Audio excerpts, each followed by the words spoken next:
Good evening all, and welcome back to Untold Fears. Canada's vast wilderness stretches across frozen tundras, isolated towns, and forgotten forests, where the border between civilization and the unknown grows dangerously thin. Beneath the polite facades and snow-covered landscapes lie secrets that governments have buried, tragedies that families dare not speak of, and horrors that defy rational explanation. Tonight, we descend into 10 of the most disturbing legends ever whispered across the Great White North, each one rooted in documented testimony, historical records, and eyewitness accounts that will shake your faith in what you thought you knew about our northern neighbor. If you are new here, make sure to subscribe to Untold Fears for daily true horror content that will keep you up at night.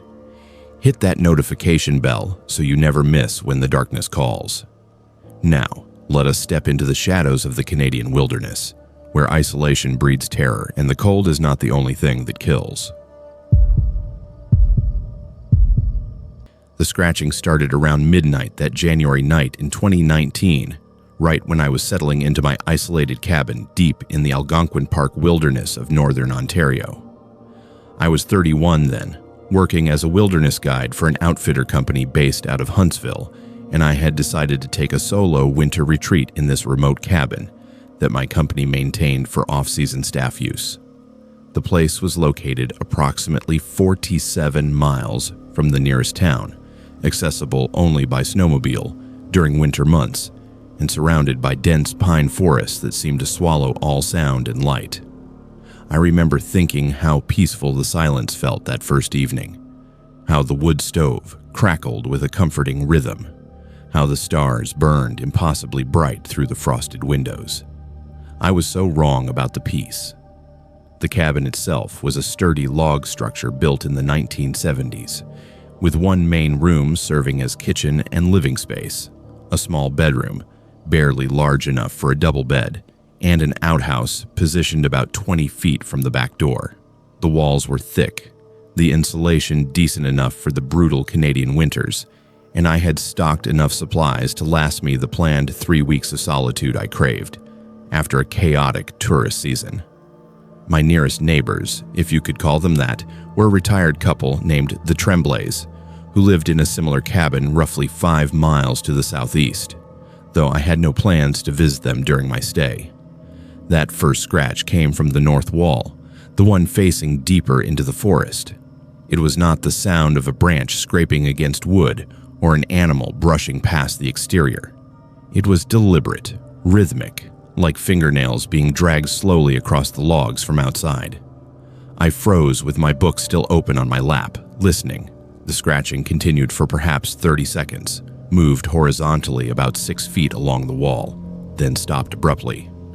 I told myself it was a porcupine, or perhaps a raccoon, though both explanations felt hollow even as I thought them.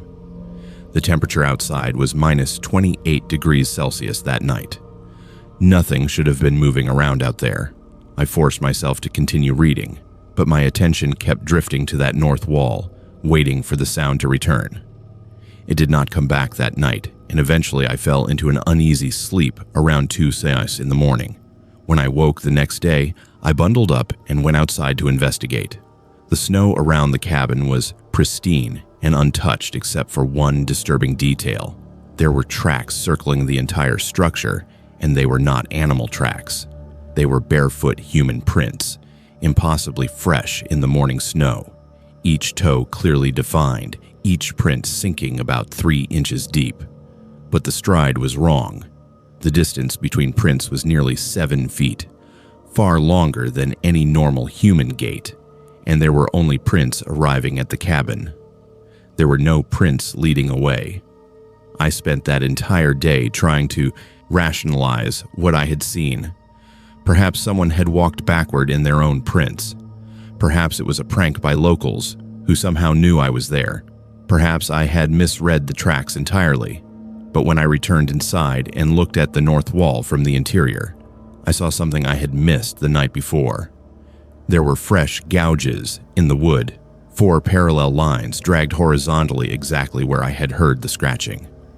The wood was exposed, and pale beneath the weathered exterior, and the gouges were deep, at least a quarter inch into solid pine.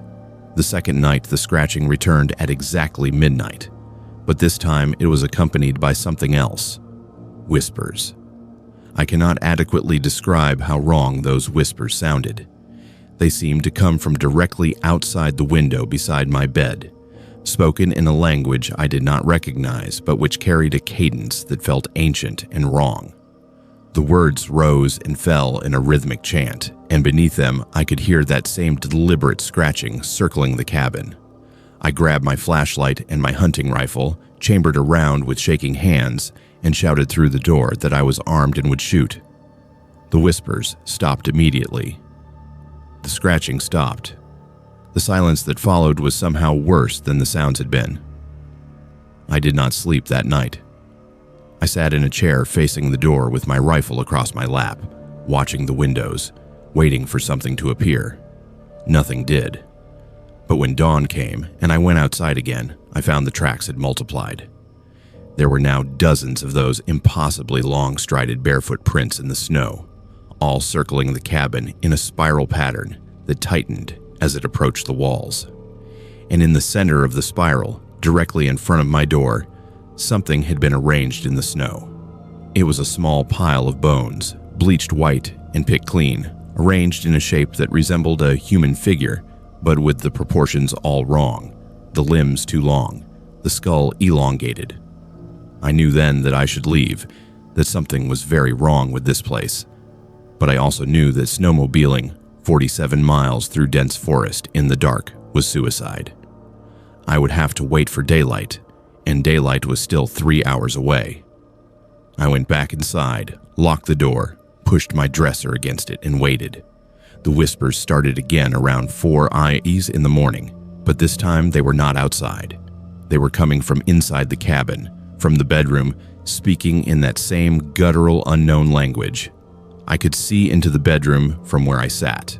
There was nothing there, but the whispers continued, growing louder, and I realized with creeping horror that I could understand them now, not the words, but the meaning behind them. They were hungry. They were calling me. They were inviting me to join them in the deep woods, where the old ways still held power. I fired around through the bedroom doorway. The report was deafening in the confined space, and the whispers cut off instantly. I sat there with my ears ringing, my hand shaking so badly I nearly dropped the rifle. That was when I noticed my reflection in the window. My eyes were glowing, just faintly, with a pale greenish light. I touched my face, and the reflection did the same, but there was something wrong with the proportions. Something elongated about the jaw, something hungry in the expression that was not mine. I ran. I did not wait for dawn. I did not pack my belongings. I grabbed my keys, threw on my parka, and ran to where my snowmobile was parked under its tarp beside the cabin. My hands were clumsy with cold and fear as I ripped away the covering and mounted the machine. It started on the second pull, and I accelerated away from that cabin without looking back, following my own tracks from 3 days earlier through the darkness. Behind me, I could hear them, not following but calling, their voices rising in that terrible chant that promised hunger and winter and an end to loneliness in the most horrible way imaginable. I made it to the Tremblay's cabin around 6:30 in the morning. I pounded on their door until Marcel Tremblay answered in his bathrobe, looking alarmed. I must have looked insane, frost in my beard, my eyes wild, babbling about tracks and whispers and something living in the woods around my cabin. But Marcel did not laugh or dismiss me. His face went pale and he pulled me inside. His wife, Celeste, made me tea with shaking hands while Marcel told me what I should have been told before I ever went to that cabin. The area had a history, he explained. The Algonquin people had stories about the deep woods north of the park, about a hunger spirit that walked on winter nights, about people who went into the forest alone and came back changed, if they came back at all. There had been disappearances over the years, hikers and hunters who vanished without a trace, and there had been sightings of something tall and wrong moving through the trees, something that left those impossible tracks in the snow. Marcel called it by its Algonquin name, Wendigo, a spirit of endless hunger, of cannibalism, of winter itself given malevolent form. He said the old people knew to avoid certain areas during the dark months, that the company should never have maintained a cabin in that particular valley, that every few years someone reported the same things I had experienced. Marcel drove me to town in his truck that afternoon, and I never returned to the cabin. I called my boss from a motel in Huntsville and quit over the phone, giving no explanation beyond a family emergency. I found out later that the company sent someone to retrieve my belongings and close up the cabin for the season. That person reported nothing unusual, found the cabin in perfect condition, saw no tracks, and no evidence of disturbance. But I knew better. Whatever had circled my cabin those January nights had let me go, had allowed me to flee, perhaps because I had not yet crossed some invisible threshold into becoming what it wanted me to become. I moved to Ottawa shortly after, took a job doing corporate team-building events, traded the wilderness I had loved for concrete and crowds and artificial light. I have not been back to Algonquin Park. I have not spent a night alone in the woods since January 2019, and I check my reflection obsessively, multiple times a day, searching for any hint of that greenish glow in my eyes, any elongation of my features, any sign that the hunger followed me out of those dark woods. So far, I've seen nothing. But sometimes, on the coldest winter nights when the wind howls against my apartment windows, I hear whispers in a language I should not understand, and I remember that invitation into the darkness, and I wonder how long I can keep refusing it. I share this story as a warning to anyone who thinks the wilderness is empty, who believes that isolation equals safety, who imagines that the old stories are just superstition. The Wendigo is real, or something wearing that name is real, and it waits in the deep places where winter never truly ends. If you hear whispers in the woods, if you see those impossible tracks in the snow, if you feel that gnawing hunger that no amount of food can satisfy, then run. Run before you become what stalks those frozen forests, before the hunger takes root in your chest and makes you one with the darkness. I got out, but every day I wonder if I truly escaped, or if I am simply waiting for the transformation to complete, for the day when I look in the mirror and see something ancient and hungry looking back with my face. The silence hit me the moment I drove into the hamlet of Caribou Crossing, Manitoba, on that overcast afternoon in March 2017, and I realized there was not a single person on the streets.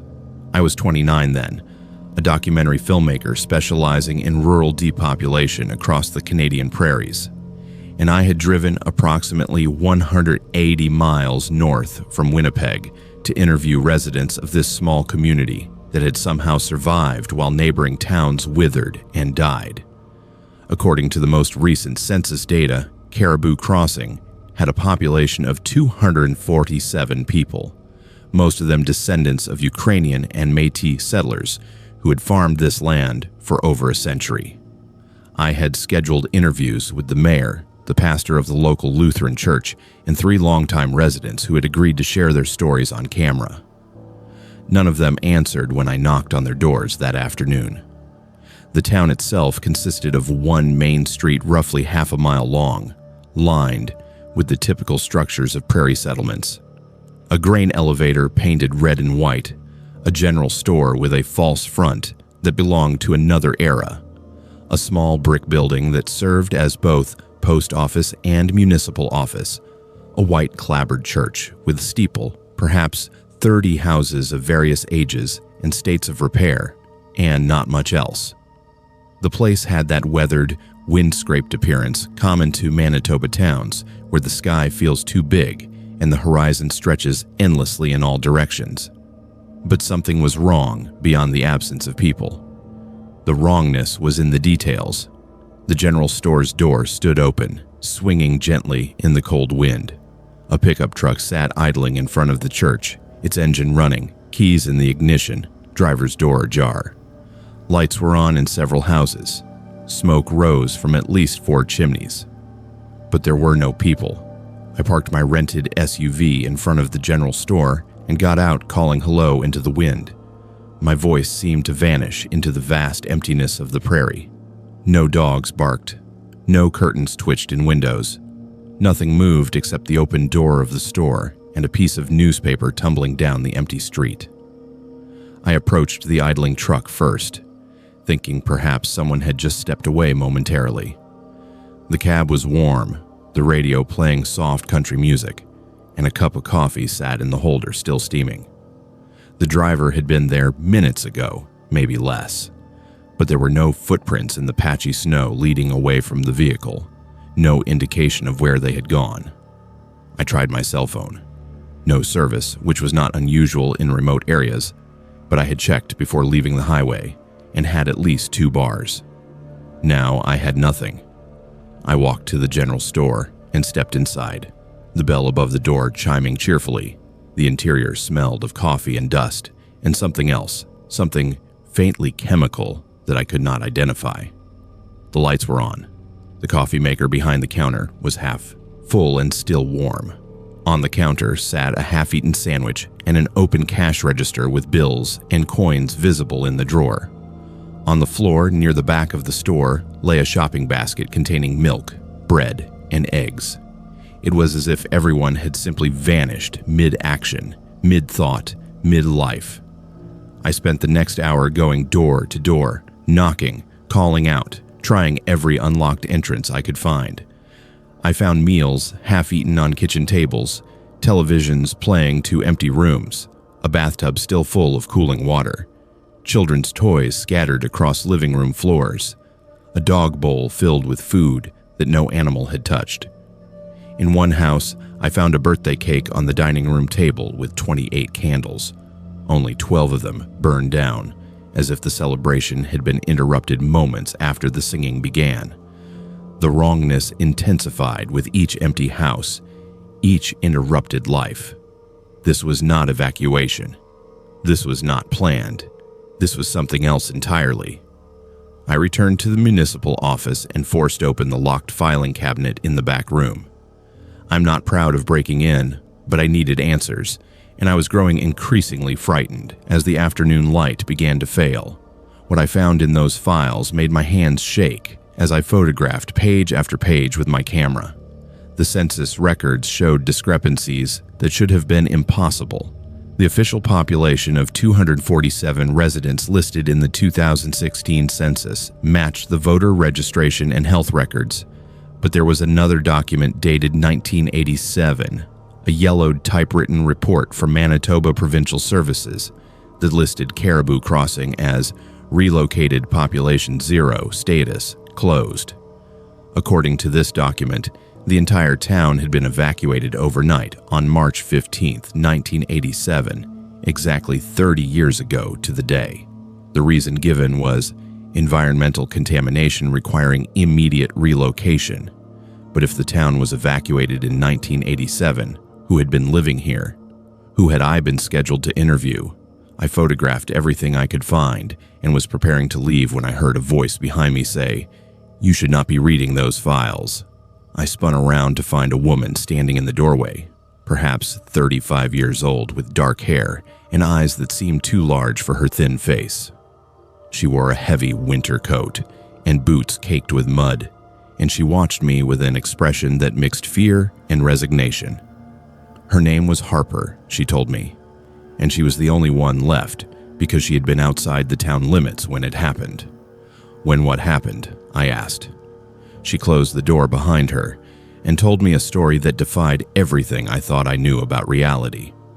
Harper explained that Caribou Crossing was not a normal town, had not been normal since the mining disaster of 1923. A small mining operation on the edge of town had broken through into something that should not have been there, a cavern system that extended deep beneath the prairie, filled with some kind of gas or substance that drove the miners insane before killing them. 7 men died in that initial breach. The mine was sealed, the company went bankrupt, and the town tried to move on. But every 30 years, on March 15th, something happened. In 1953, 12 people vanished overnight. In 1987, the entire population. And now, in 2017, it had happened again. Harper said her grandmother had been one of the survivors of the 1953 event, that the old woman had warned her family never to be in Caribou Crossing on the anniversary, to always be elsewhere when March 15th arrived.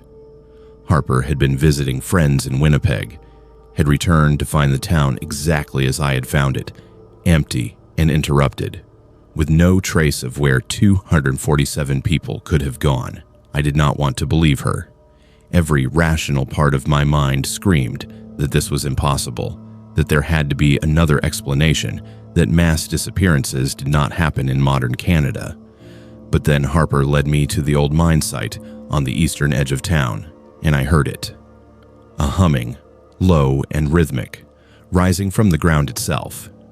The earth around the sealed mine entrance was disturbed, great cracks radiating outward through the frozen soil, and from those cracks came wisps of something that looked like steam but smelled like copper and rotting meat.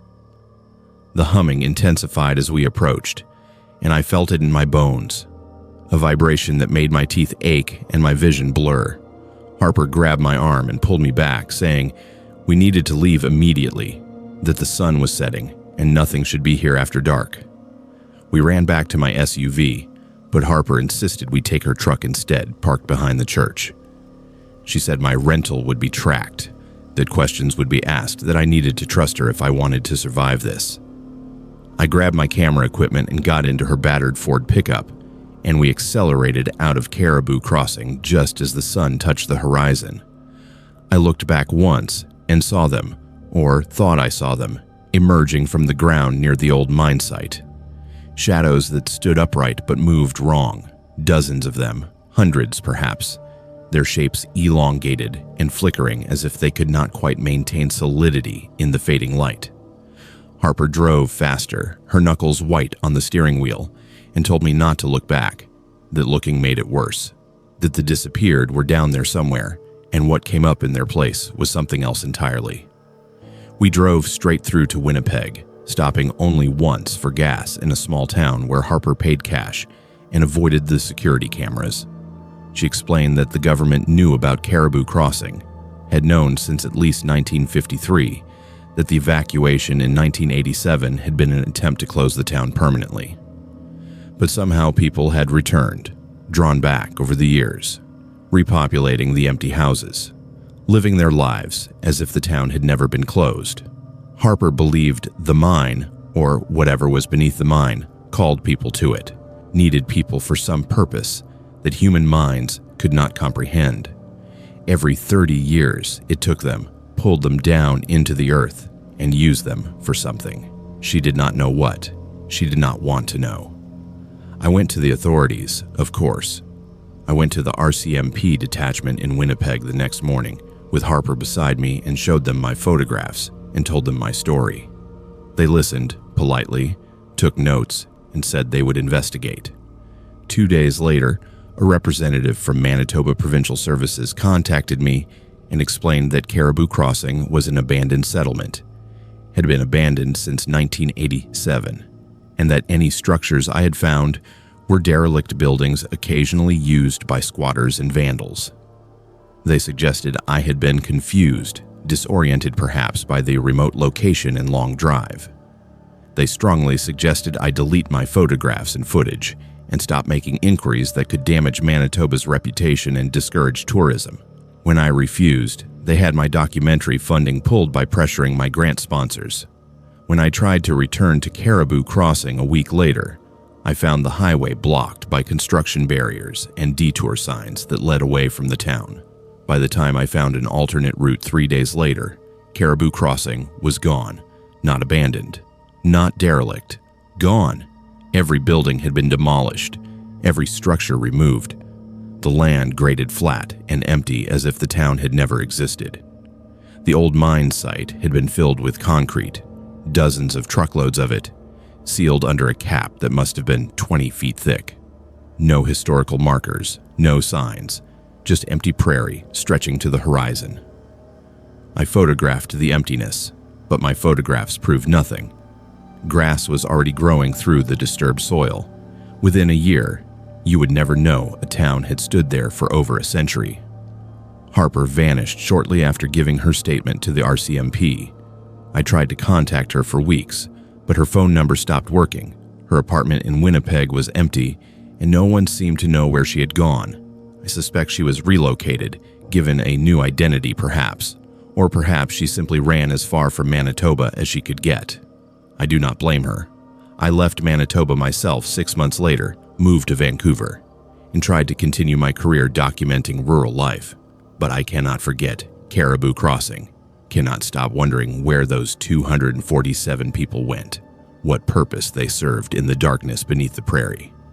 And I cannot stop thinking about the cycle, about 30 years from now, in 2047, when March 15th arrives again and something beneath the earth begins to hum and call people to it once more. I still have my photographs, stored in 3 different secure locations, encrypted and backed up. I share this story now as documentation, as testimony, as proof that something impossible happened in Manitoba in March 2017. The government denies it. The records have been altered or destroyed. But I was there. I saw the empty town, read the files, heard the humming from beneath the earth. And I know that somewhere in the Canadian prairies, in places where the population seems improbably stable despite economic collapse and youth flight, there might be other towns like Caribou Crossing, other communities sustained by something older and darker than human ambition, waiting for their appointed time to drag their inhabitants down into the hungry earth. Watch the census data. Watch for towns that should be dying but somehow persist. Watch for March 15th. And if you ever find yourself driving through rural Manitoba and stumble upon a town that seems too quiet, too preserved, too empty despite all the signs of recent life, do not stop. Do not investigate. Just drive away as fast as you can and pray that whatever lives beneath the prairie has not noticed you. The coffin lid creaked open in my funeral home basement around 4 in the morning that October night in 2016, and I knew immediately something was very, very wrong. I was 34 then, the 3rd generation of my family to run Hayes & Sons funeral services in Halifax, Nova Scotia, and I had been working the night shift preparing a body for a morning viewing when I heard that sound. Not the simple creak of settling wood or temperature changes, but the deliberate groaning of hinges under pressure, as if something inside the sealed casket was pushing upward. The casket in question held the body of Margaret Holloway, an 82-year-old woman who had died 3 days earlier of what her doctor had certified as heart failure. I had embalmed her myself that afternoon, sealed the casket at the family's request, and left her in the viewing room while I worked on another client in the preparation area. There should have been no sound from that room. There should have been nothing but the respectful silence of the dead. I stood in the doorway of the preparation room with my gloved hands still holding embalming tools, listening to that awful creaking sound echo through the basement. My funeral home was a converted Victorian mansion on Barrington Street, built in 1887. With the public viewing rooms on the main floor and the preparation facilities in the basement where the old servants' quarters and kitchen had been.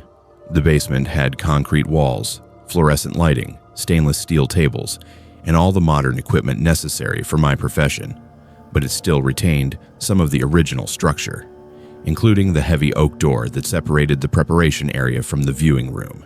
That door was closed. I'd closed it myself, but I could hear the creaking clearly through the wood, and beneath the creaking, something else.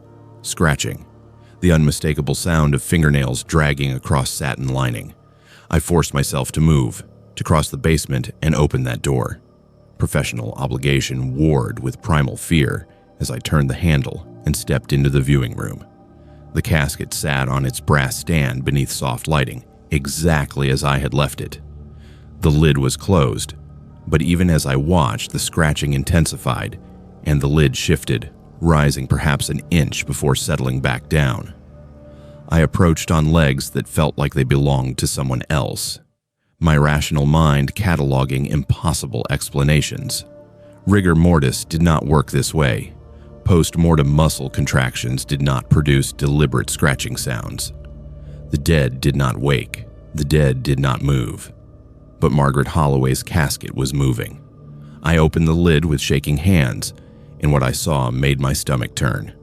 Margaret lay exactly as I had positioned her, hands folded over her chest, eyes closed, face peaceful in the careful restoration work I had performed. But her fingernails, the ones I had cleaned and painted with tasteful rose polish at her daughter's request, were torn and bloody. Strips of satin lining hung from her fingers, and deep gouges scored the interior lid of the casket where she had clawed at it. Her mouth, which I had carefully positioned into a serene expression, was open in a rictus of terror, and her eyes, which I had sealed shut with eye caps and adhesive, were wide and staring and still held the faintest gleam of awareness before it faded as I watched. Margaret Holloway had been alive when I sealed her casket. She had woken during her own viewing preparation and had died again, truly died, alone in the darkness of her coffin, clawing desperately for escape that never came. I stumbled backward, fell against the wall, and vomited into a waste bin.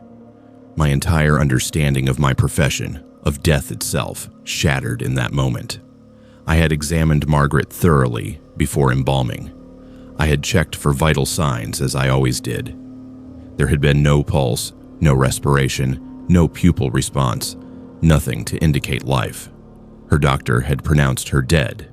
Her family had sat with her body for an hour before it was transported to my facility. How could she have been alive? How could this have happened? And if it had happened to Margaret, had it happened to others? The thought paralyzed me with horror. How many of the hundreds of bodies I had prepared over my decade in this profession might have woken in their caskets after I sealed them? How many had died alone in the darkness because I failed to detect some rare condition that mimicked death perfectly? I called the RCMP immediately, though my hands shook so badly I could barely dial. I explained the situation to the dispatcher, who seemed skeptical until I described the bloody fingernails and torn lining in detail. 2 officers arrived within 20 minutes, and after examining the body and casket, they called their supervisor, who called the medical examiner, who arrived with the dawn. Dr. Patricia Chen, the medical examiner, was a thorough woman in her 50s, who examined Margaret's body with meticulous care, before turning to me with an expression I could not read. She said the scratches and injuries were definitely ante-mortem, meaning Margaret had been alive when they occurred. She said a full autopsy would be required, and she said something else, something that made my blood freeze. She asked if I had received any unusual bodies recently, any deaths that seemed sudden or unexpected, any clients who came from Harborview Nursing Home. Harborview was a long-term care facility on the eastern edge of Halifax, a sprawling modern building that housed approximately 150 elderly residents. I had handled 7 bodies from Harborview in the past 18 months, which was not unusual given the size of the facility and the average age of its residents. But Dr. Chen's question made me think, made me remember details I had dismissed as unremarkable at the time. 3 of those 7 bodies had shown minor abrasions on their fingertips. I had attributed it to scratching from confused dementia patients or rough handling during transport.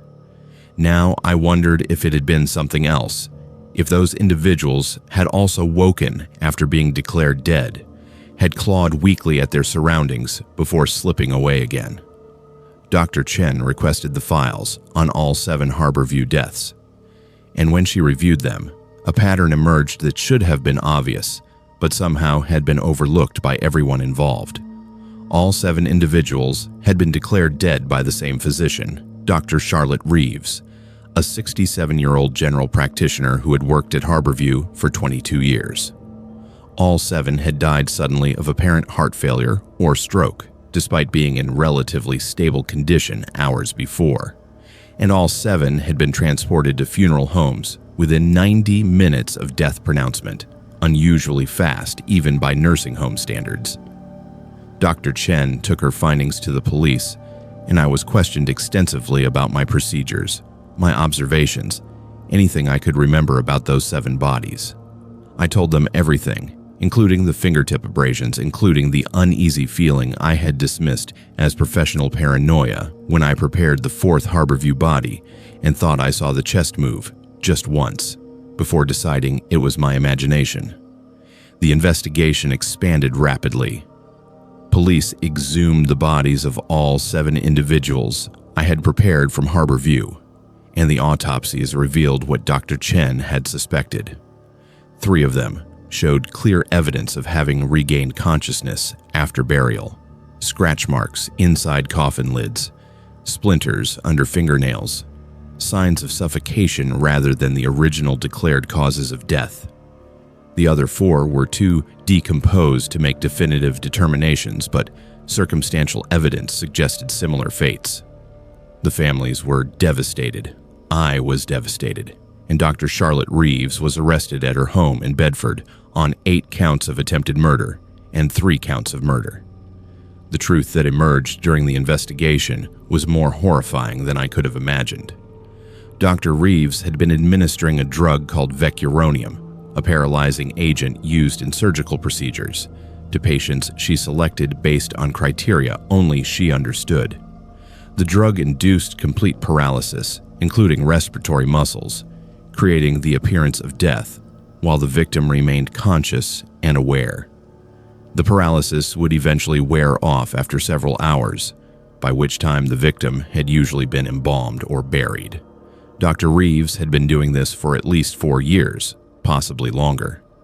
When police searched her home, they found detailed journals documenting 23 victims, including extensive notes on her selection process, dosage calculations, and observations of how long families grieved.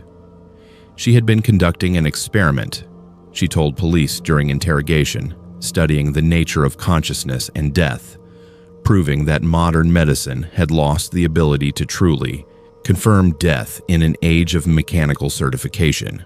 I was called to testify at her trial in 2017, describing in detail the condition of Margaret Holloway's body, the scratches inside the casket, the terror frozen on her face. The defense argued diminished capacity, suggested Dr. Reeves suffered from dementia herself, but the prosecution presented those journals as evidence of clear planning and deliberation. She was convicted on 11 counts, the only ones with sufficient physical evidence to prosecute, and sentenced to life in prison with no possibility of parole for 25 years. But the damage extended far beyond those 11 victims. The investigation uncovered similar suspicious deaths at 2 other nursing homes where Dr. Reeves had previously worked, in Dartmouth and Truro, but those cases were too old to prosecute successfully. The probable victim count exceeded 30 individuals. The experience destroyed me in ways I am still discovering. I sold Hayes and Sons funeral services 6 months after the trial concluded, unable to open another casket without wondering if the person inside might suddenly wake, might beg for release, might die again because I failed to save them. I developed severe claustrophobia, cannot ride in elevators, or sit in movie theaters, or sleep in rooms without open doors. I see Dr. Reeves in my nightmares, her calm elderly face explaining that I had been part of her experiment too, that every body I prepared might have been alive, that I would never know for certain how many people I buried while consciousness still flickered behind their closed eyes. The families of the victims sued Harborview Nursing Home, the provincial health authority, and every funeral home involved, including mine. Most cases settled out of court.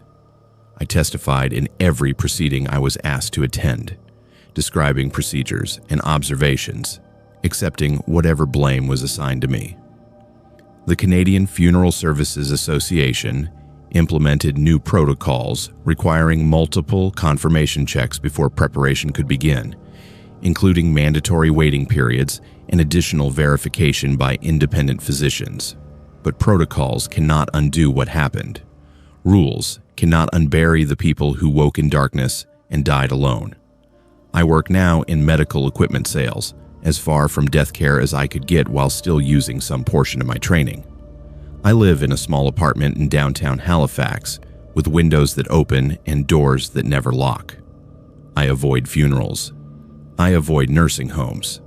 I avoid thinking about those 7 bodies I prepared, about Margaret Holloway's torn fingernails and desperate scratches, about the 3 victims who definitely regained consciousness after I had already begun preparation procedures.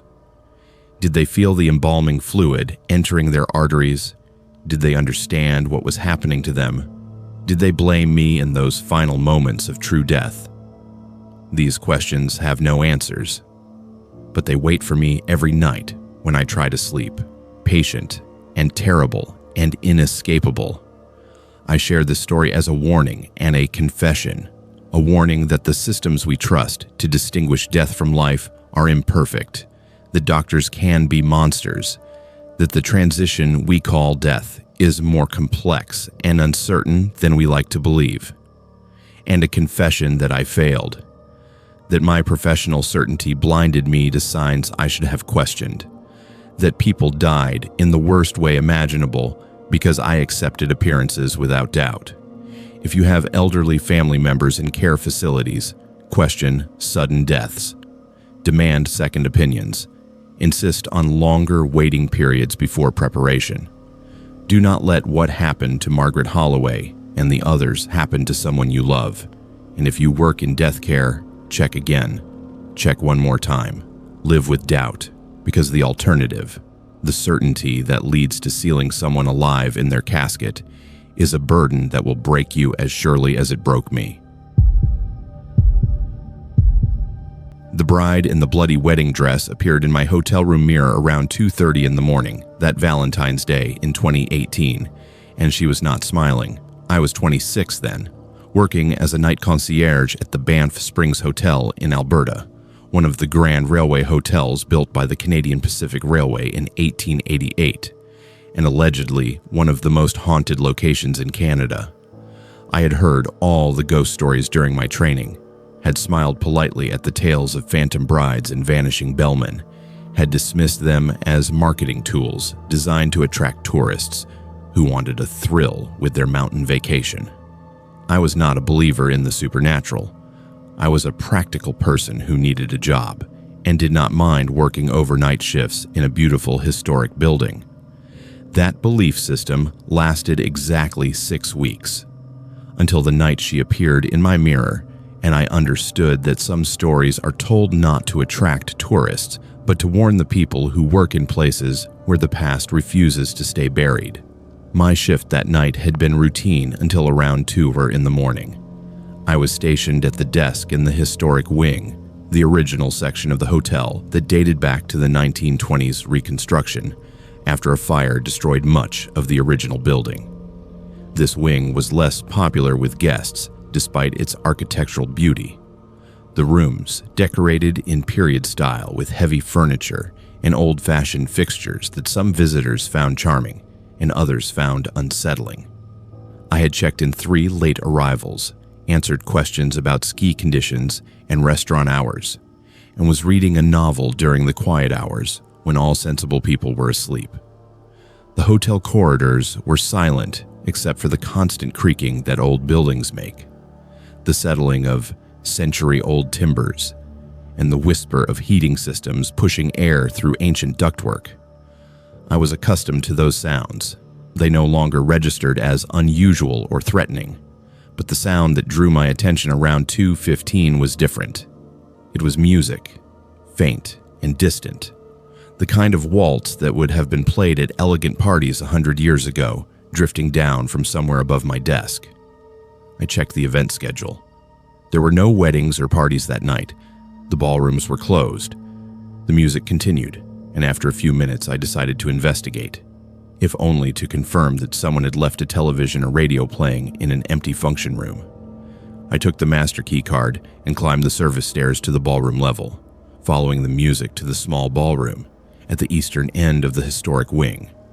The doors were closed but not locked, and when I pushed them open, the music stopped abruptly.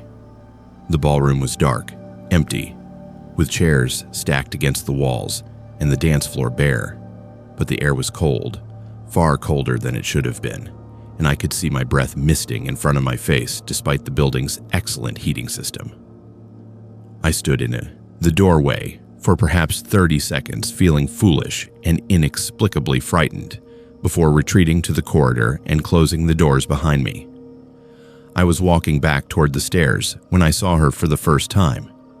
She stood at the far end of the hallway, near the grand staircase that swept down to the main floor in an elegant curve of mahogany and brass.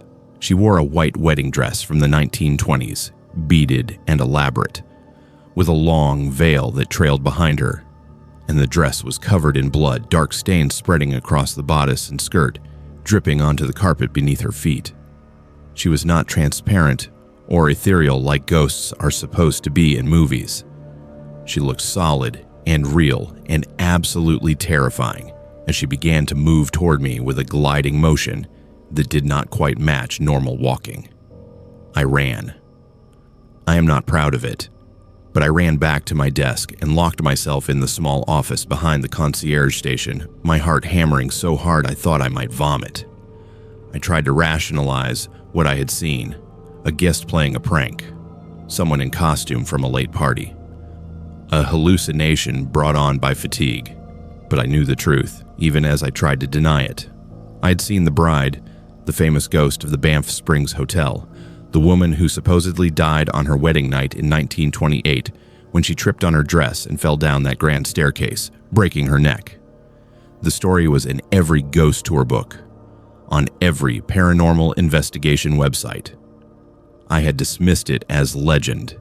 Now I sat, shaking in my office, afraid to leave, afraid to look at the security monitors in case I saw her reflected in their screens. I called my supervisor, explained that I was not feeling well, asked if someone could relieve me early. He was sympathetic, but explained that the overnight supervisor was dealing with a situation in the main building and could not spare anyone for at least 2 hours. I would have to wait until the morning shift arrived at 7:00.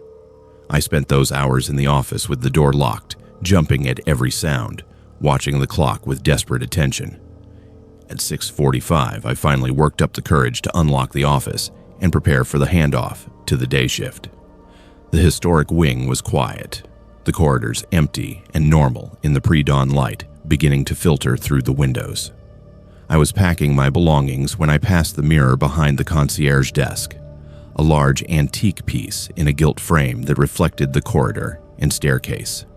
And there she was, standing directly behind me in the reflection, her ruined face twisted with rage, her bloody hands reaching for my shoulders. I spun around. The corridor was empty. But when I looked back at the mirror, she remained visible, closer now, and her mouth opened in a silent scream. I fled the hotel without waiting for the day shift, drove home to my apartment in Canmore, and called in sick for the next 3 nights. During those days, I researched everything I could find about the bride of Banff Springs Hotel. The official story was frustratingly vague on details. A bride died on her wedding night in 1928, fell down the stairs, tragedy ensued. But in old newspaper archives, I found the rest of the story, the parts the hotel preferred not to advertise. The bride's name was Catherine. She was 23 years old, marrying a wealthy businessman from Calgary, and she had not died from falling down the stairs. She had been pushed, murdered by her groom's former mistress, who had gained access to the hotel by posing as a seamstress hired to make last-minute alterations to the wedding dress. The mistress had attacked Catherine at the top of the grand staircase during the reception, stabbed her multiple times before shoving her down the stairs to make it look like an accident. The mistress was never caught, disappeared into the mountain wilderness, and was presumed dead when searchers found blood-stained clothing near a ravine but never recovered a body. The more I researched, the more I began to notice something disturbing. I looked like the mistress. The few photographs I found in archived newspapers showed a woman with my build, My dark hair, my facial structure. The resemblance was uncanny, undeniable. And suddenly Catherine's appearance and her rage made terrible sense. She thought I was the woman who murdered her, thought I had returned after 90 years, thought I had come back to mock her eternal wandering in the place where she died. I had to go back to the hotel. I could not simply quit without explanation, could not abandon my job because of a ghost, no matter how frightening. But I also could not continue working in the historic wing knowing that Catherine was waiting for me, believing I was her killer. I returned to work on my fourth scheduled shift and immediately requested a meeting with the head of security, a retired RCMP officer named Donald, who had worked at the hotel for 15 years and had heard every ghost story and dealt with every supposed paranormal incident. I explained what I had seen, showed him the photographs of the mistress, pointed out the resemblance. He listened without judgment, then told me something that made my situation much worse. There had been incidents over the years, he said, 3 previous female employees who resembled the historical mistress and who had experienced increasingly aggressive encounters with Catherine's spirit. One woman had been pushed down a service staircase and broken her arm. Another had been locked in a storage room for 6 hours until someone heard her screaming. The third had quit after being physically attacked in her staff quarters, scratched badly enough to require medical attention. Donald showed me photographs from that attack. The scratches formed words across the woman's back: murderess, thief, deceiver. Donald arranged for me to be transferred to the main building, away from the historic wing where Catherine's manifestations were concentrated. For 2 weeks, the arrangement worked. I saw no bride, experienced no phenomena, began to relax and think that perhaps the geographic distance was enough to break whatever connection Catherine had fixated on. I was wrong. On the night of March 3rd, I was working at the main building concierge desk when the temperature dropped suddenly, and I smelled something I had not encountered before: roses and copper, perfume and blood. I looked up to find Catherine standing in the middle of the busy lobby, visible to me but apparently invisible to the dozen other people moving through the space. She pointed at me with one bloody hand, and I knew that transferring buildings would not save me. She had decided I was the mistress, and she would not stop until she had her revenge. I quit the next day despite needing the income, despite loving the Banff area and not wanting to leave. I moved to Calgary, found work at a downtown hotel with no history and no ghosts, and tried to rebuild my sense of safety. But Catherine followed me. I see her sometimes in mirrors, in reflections in shop windows, in the smooth surface of my car's hood on rainy nights.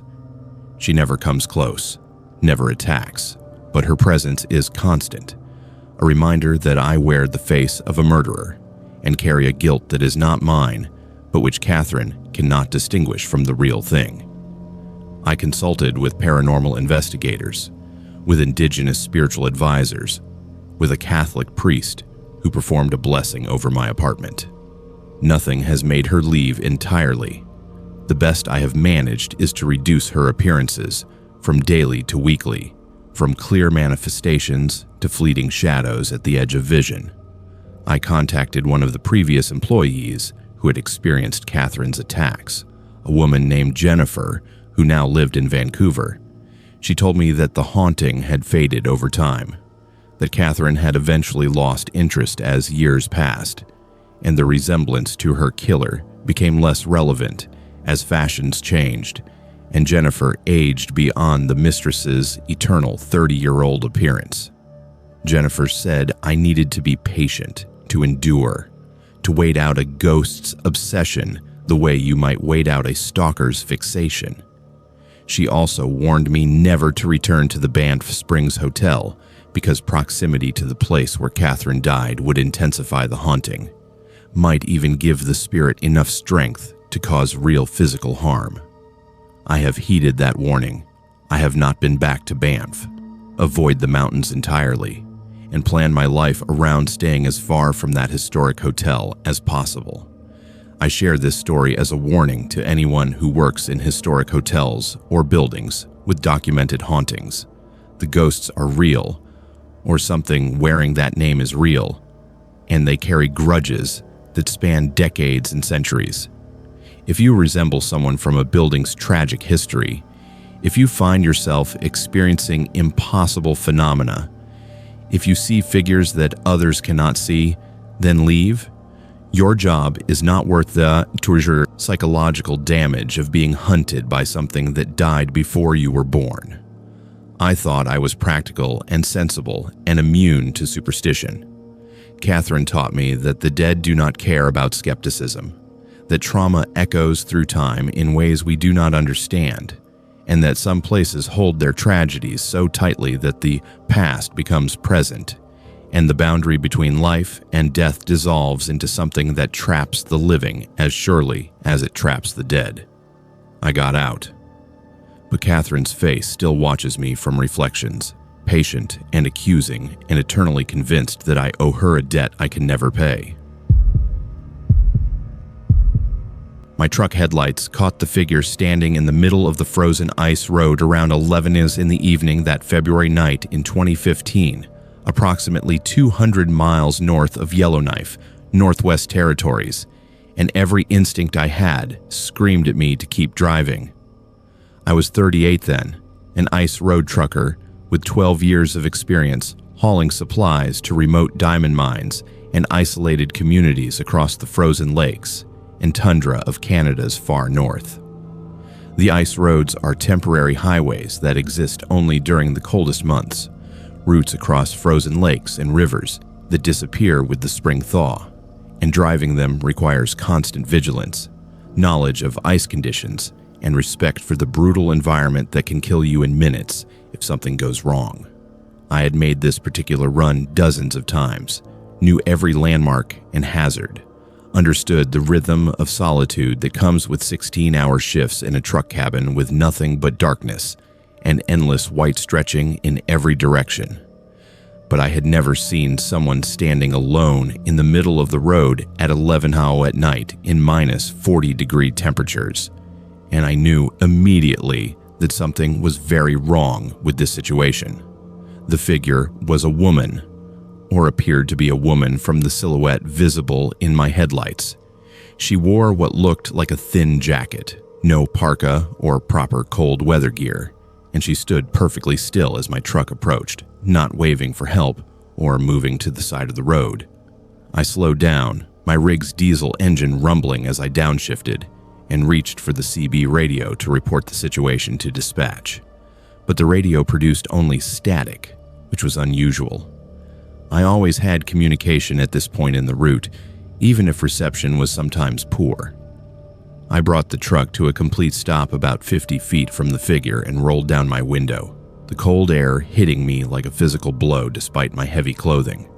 I called out to ask if she needed help, if her vehicle had broken down, if she was injured. She did not respond.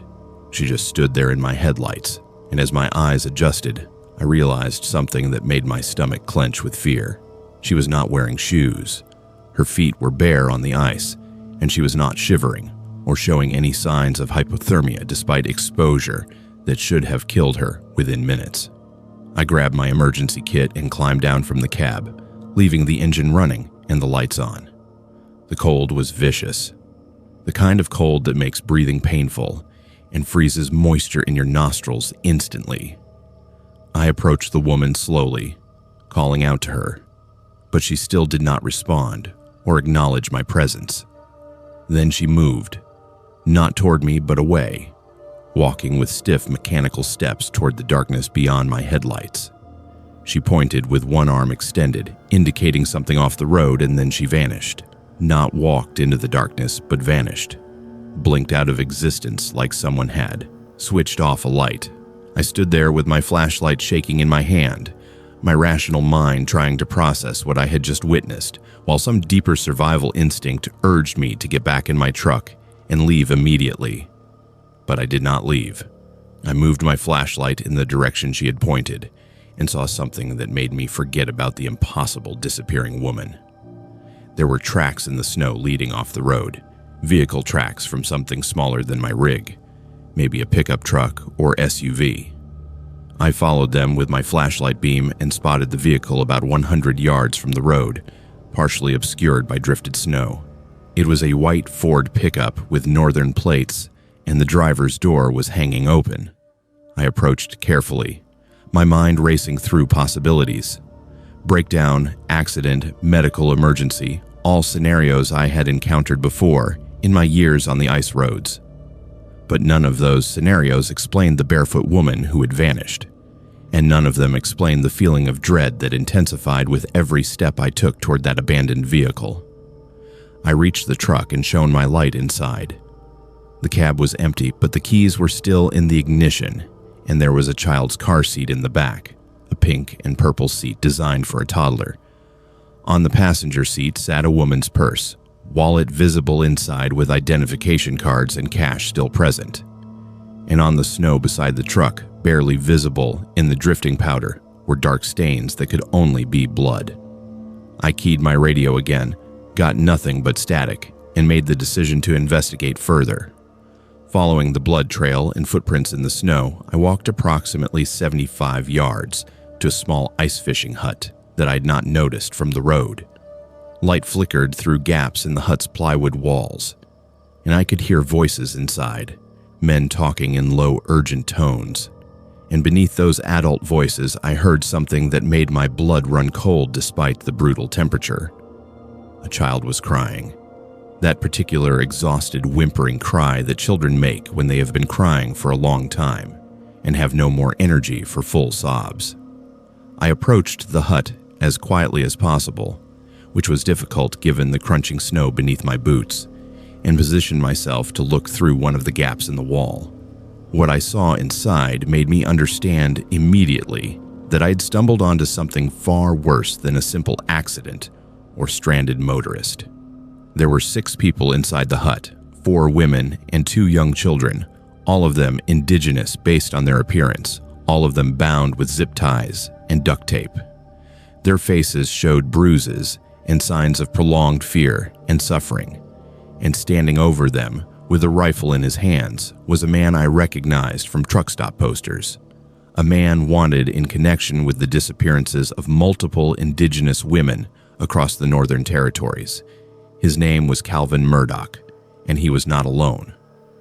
A second man sat on a bench loading supplies into backpacks, and they were clearly preparing to move their captives somewhere else. I backed away from the hut as quietly as I could and ran back to my truck, my lungs burning from the cold air and exertion. My CB radio still produced only static, but my truck was equipped with a satellite phone for emergencies, and I grabbed it from its mount and dialed the RCMP emergency line. The call connected after what felt like an eternity, and I whispered my location and situation to the dispatcher, describing what I had found and requesting immediate assistance. The dispatcher told me that the nearest RCMP unit was approximately 90 minutes away, that I should retreat to a safe distance and wait for backup. But 90 minutes might as well have been 90 years for those people in the hut. In 90 minutes, Murdoch and his accomplice could move the captives, could drive off across the ice in any direction, and disappear into the vast emptiness of the Northern Territories. I made a decision that probably should have gotten me killed, but which I could not avoid making. I was going to do something to delay them, to prevent them from leaving before the RCMP arrived. I opened the external storage compartment on my truck and found what I was looking for, a tire iron and a can of emergency road flares. I also grabbed a heavy chain I used for securing cargo. Then I approached the white pickup truck and used the tire iron to smash the ignition, ripping out wires and ensuring the vehicle would not start without significant repair work. I moved as quickly as I could back toward my truck, but I was not quick enough. Behind me, I heard the door of the ice fishing hut bang open and Murdoch's voice shouting for someone to check on the truck. I ran, my boots slipping on the ice, and made it back to my rig just as I heard the crack of a rifle shot and felt something punch into the side of my truck's trailer. I threw myself into the cab and accelerated, the truck's massive engine responding with a roar as I drove back the way I had come, headlights bouncing crazily across the frozen landscape. Behind me, I could see the beams of flashlights and hear the pop of more rifle fire, but the distance was increasing and the shots were going wide. I drove for approximately 3 miles before I felt safe enough to stop, positioning my truck sideways across the ice road to block it completely. If Murdoch had another vehicle hidden somewhere, if he tried to drive his captives out on the road, he would have to get through my 40-ton rig first. I grabbed the satellite phone and updated the RCMP dispatcher on the new situation, and then I waited in the darkness with my truck's engine running and my own rifle across my lap, watching my mirrors for any sign of approaching vehicles. The wait was excruciating.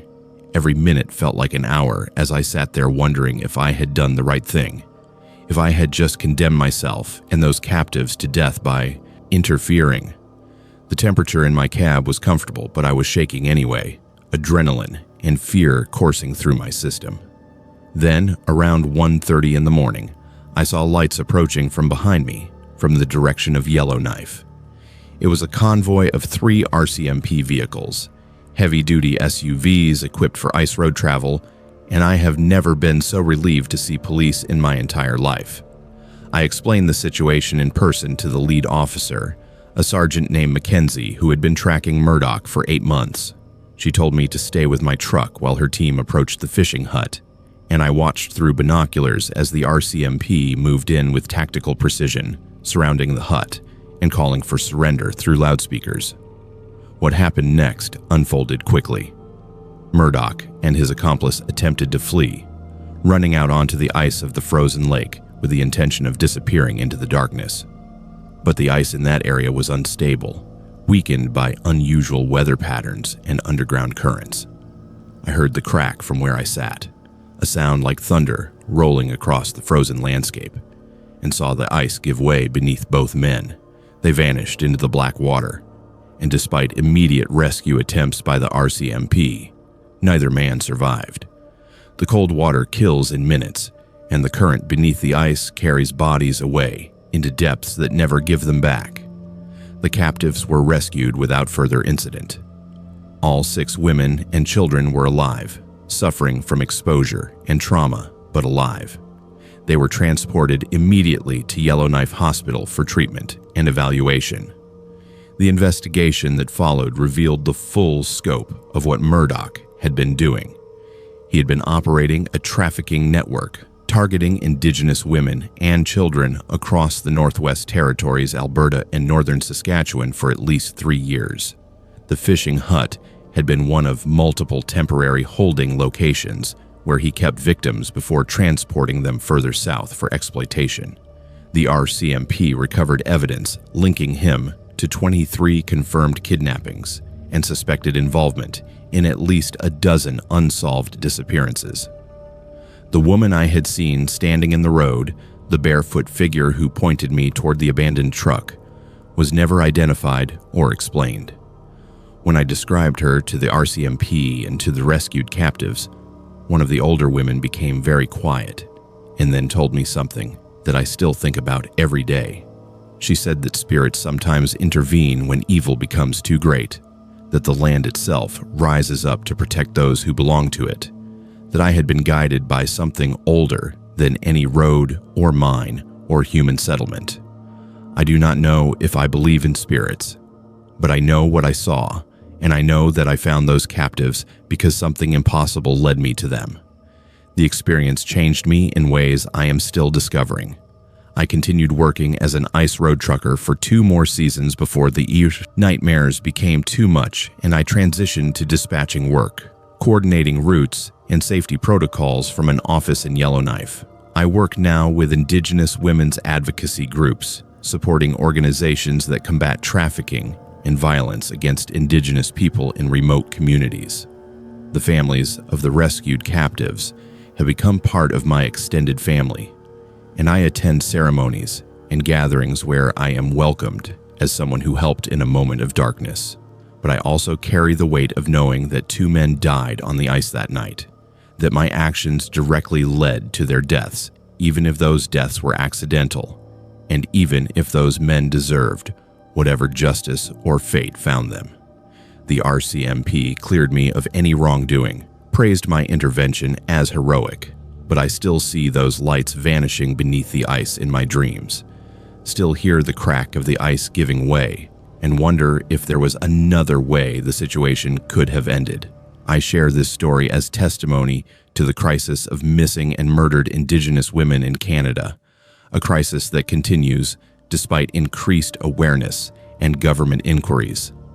The Northern Territories are vast and remote, and predators operate in the spaces between communities where resources are scarce and attention is difficult to maintain. If you drive the ice roads or work in remote areas, pay attention to details that seem wrong, trust your instincts when something feels off, and understand that you might be the only person in position to help someone in desperate need. The barefoot woman in my headlights guided me to those captives, whether she was spirit or hallucination or manifestation of something I cannot explain. And sometimes I drive past that section of ice road when my dispatching work requires site visits, and I look for her in the darkness, wondering if she still stands there, pointing the way toward people who need help, wondering if other drivers have seen her and followed where she leads. I have not seen her since that February night in 2015, but I watch for her always, and I carry the memory of 6 lives saved and 2 lives lost on frozen water that holds its secrets forever, beneath layers of ice that form and melt and form again with the turning seasons. The fog rolled in around the Fisgard Lighthouse near Victoria, British Columbia that September evening in 2014, and I realized I had not seen my partner Lucas in over 6 hours. I was 32 then, working as a lighthouse keeper on a remote island off the Vancouver Island coast, one of the few remaining manned lighthouse stations in Canada after decades of automation had eliminated most keeper positions. The job was a dream for someone like me who craves solitude and meaningful work away from the chaos of urban life. I had applied for the position after burning out from a tech career in Vancouver, and the isolation of lighthouse keeping felt like exactly the reset I needed. Lucas Foster was my rotation partner, a 41-year-old former Coast Guard officer who had been keeping lighthouses for almost a decade and knew the rhythms of the work far better than I did. We worked 3-month rotations, alternating duties of maintaining the beacon, monitoring weather conditions, performing maintenance on the century-old structure, and providing reports to the Coast Guard. Lucas was quiet and professional, kept mostly to himself during off hours, and seemed perfectly content with the isolation that some keepers found unbearable after a few weeks. I had no reason to worry about him until that September evening when the fog came in like a living thing and I realized he had vanished. Our lighthouse sat on a rocky outcrop approximately 8 miles from the nearest inhabited shore, accessible only by boat and connected to the mainland by radio and modern satellite communications. The structure itself dated back to 1923, a white cylindrical tower rising 62 feet above the rocky island, with the keeper's quarters built into the base of the tower and a small cottage for the second keeper positioned about 50 yards away.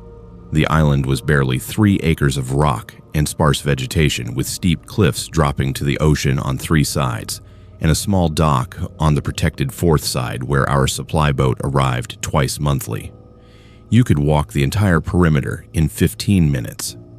There was nowhere to hide, nowhere to get lost, nowhere for a person to disappear for 6 hours without being noticed. Yet, Lucas was gone, and the fog that surrounded our island was the thickest I had ever experienced, so dense I could not see my own hand when I extended my arm fully. I had last seen Lucas around noon when he mentioned he was going to review the old logbooks stored in the basement archive room. The lighthouse had been operational for over 90 years, and the keepers before us had maintained meticulous daily logs documenting weather conditions, ship sightings, maintenance activities, and occasionally personal observations about the isolation and challenges of the work. Lucas had developed an interest in these historical records, spending more and more of his off-duty time in the basement reading entries from keepers who had worked the lighthouse generations before us. I thought it was a harmless hobby, a way to connect with the history of the place and the long line of men who had maintained the beacon before automation threatened to make the profession obsolete. I was wrong about the harmless part. When Lucas did not appear for the Six Cruiser's evening shift change, I went looking for him. I checked his cottage first, found it empty with his bed unmade and breakfast dishes still in the sink. I checked the tower, the equipment room, the small workshop where we performed repairs. Nothing.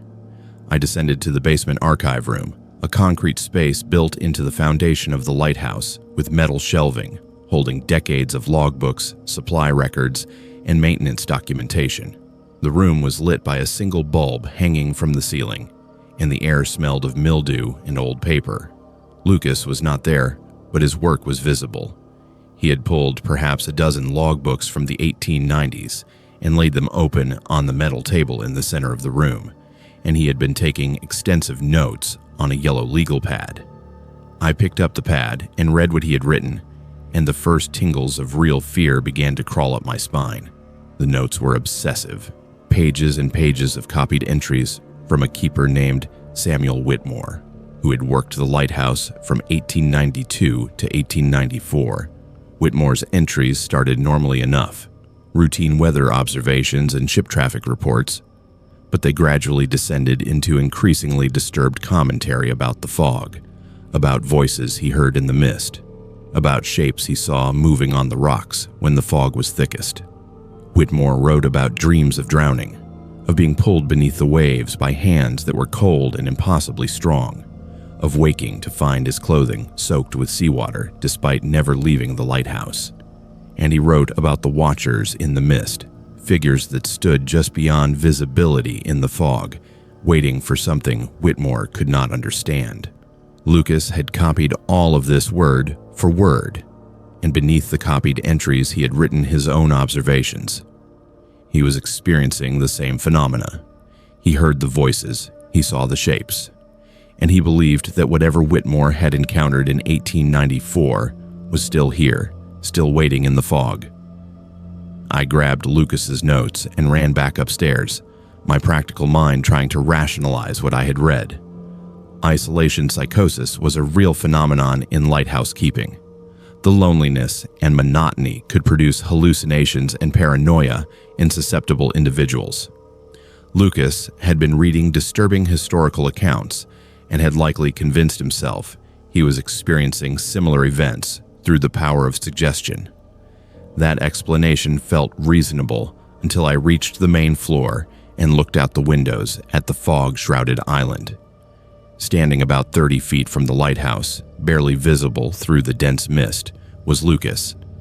He faced away from the building, toward the cliffs and the ocean beyond, and he was completely still, not moving, not responding to my shouts through the window, just standing there in the freezing fog wearing only a thin sweater and pants, no jacket or boots despite the temperature being around 4 degrees Celsius. I ran outside and approached him calling his name, but he did not respond or acknowledge my presence. When I got close enough to touch his shoulder, I saw his face and barely suppressed a scream. His eyes were open but unfocused, staring at nothing, and his lips were moving in a constant whisper that I could not make out. His skin was ice cold to the touch and had taken on a bluish tint from exposure, but he showed no signs of shivering or discomfort. I shook him, shouted directly in his face, but got no response. He just kept whispering and staring into the fog. I grabbed his arm and tried to pull him back toward the lighthouse, and that is when he spoke in a voice that was his, but also not his. A voice that carried an echo like multiple people speaking slightly out of sync. He said, "They are in the water, Noah. They have been in the water since the beginning. They watch us keep the light, and they wait for the fog, and they call us to join them, where the cold and the dark are eternal." I dragged him physically back to the lighthouse, his body offering no resistance but also providing no help, moving like a sleepwalker. I got him inside and sat him in a chair near the heating stove, wrapped him in blankets, and tried to get him to drink hot tea. He remained unresponsive, his eyes still unfocused, his lips still moving in that constant whisper.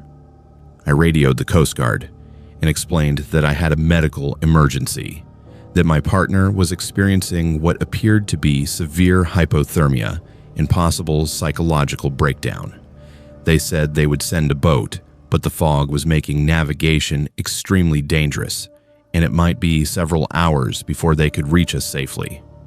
I was told to keep Lucas warm, monitor his vital signs, and prevent him from leaving the building or harming himself. Those instructions sounded simple, but proved impossible to follow. Lucas stopped whispering around 80 that evening and turned his head to look directly at me for the first time since I had found him outside. His eyes had cleared somewhat, but what I saw in them was worse than the unfocused stare. He looked at me with pity and sadness, and he said, "You should not have brought me back inside, Noah. They wanted me to come to the water. They have been calling me for weeks, and I finally understood." Samuel understood too. He went to them in 1894 and they welcomed him, and now he is one of the Watchers. I have to go to them. It is the only way to make the calling stop. I asked him what he was talking about, who was calling him, but he just shook his head and said I would understand when the fog called my name, when I heard the voices rising from the water, when I realized that keeping the light was not about guiding ships, but about marking ourselves for the things that lived in the depths and waited for lighthouse keepers to join them in the cold and the dark. I locked the exterior doors and hid the keys, determined to keep Lucas inside until the Coast Guard arrived. But around 10 that night, I heard him moving around in his sleeping area, and when I went to check on him, I found the window open and Lucas gone. He had climbed out through the window and vanished into the fog. I grabbed a flashlight and ran outside, screaming his name into the mist, but the fog swallowed all sound and visibility was down to perhaps 5 feet. I searched frantically for an hour, covering every inch of the small island, terrified that Lucas had walked off the cliffs or was lying injured somewhere on the rocks. I found him finally at the edge of the dock, standing at the very end with his toes hanging over the edge, staring down into the black water. And he was not alone. Surrounding the dock, visible as pale shapes just beneath the surface of the water, were dozens of figures. They floated motionless just below the waterline, their faces turned upward toward the dock, their arms extended as if reaching for Lucas. And standing behind Lucas, between him and the safety of the dock, was a figure I had not seen approach. It was translucent, barely visible even in the beam of my flashlight, but it wore the clothing style of a late 19th century lighthouse keeper, and its face matched a photograph I had seen in the archive room. It was Samuel Whitmore, or something wearing his appearance, and it was speaking to Lucas in a voice like water running over stones. I ran toward them, shouting for Lucas to get away from the edge, but before I could reach the dock, Lucas stepped off the edge and dropped into the water. I dove after him without thinking, the cold Pacific water hitting me like a physical blow and stealing my breath. I surfaced, gasping, and looked around desperately for Lucas. He was floating face down about 10 feet from the dock, not moving, not swimming. I grabbed him and dragged him back to the dock, hauled him onto the wooden planks with strength I did not know I possessed. He was not breathing.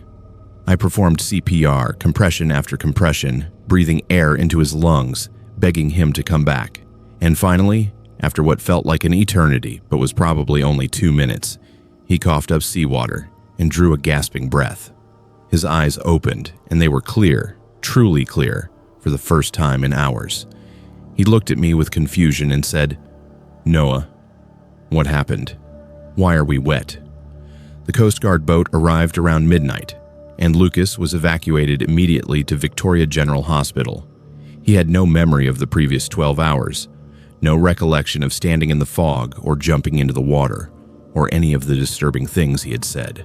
The doctors diagnosed severe hypothermia and possible temporal lobe seizures, recommended psychiatric evaluation, and permanent removal from isolated duty. Lucas never returned to Lighthouse, keeping. He moved back to Vancouver, and last I heard, was working in marine supply logistics, a safe office job far from the ocean and the fog. I requested immediate transfer after that night, unwilling to spend another moment on that island, but it took 3 weeks for my replacement to arrive, and during those weeks, I experienced things that confirmed everything Lucas had written in his notes and everything Samuel Whitmore had recorded in his 1890s logbook. I heard the voices in the fog calling my name, inviting me to join the watchers in the water. I saw the shapes moving on the rocks when the mist was thickest, figures that were almost human, but not quite, with proportions that were slightly wrong and movements that did not match normal human gait.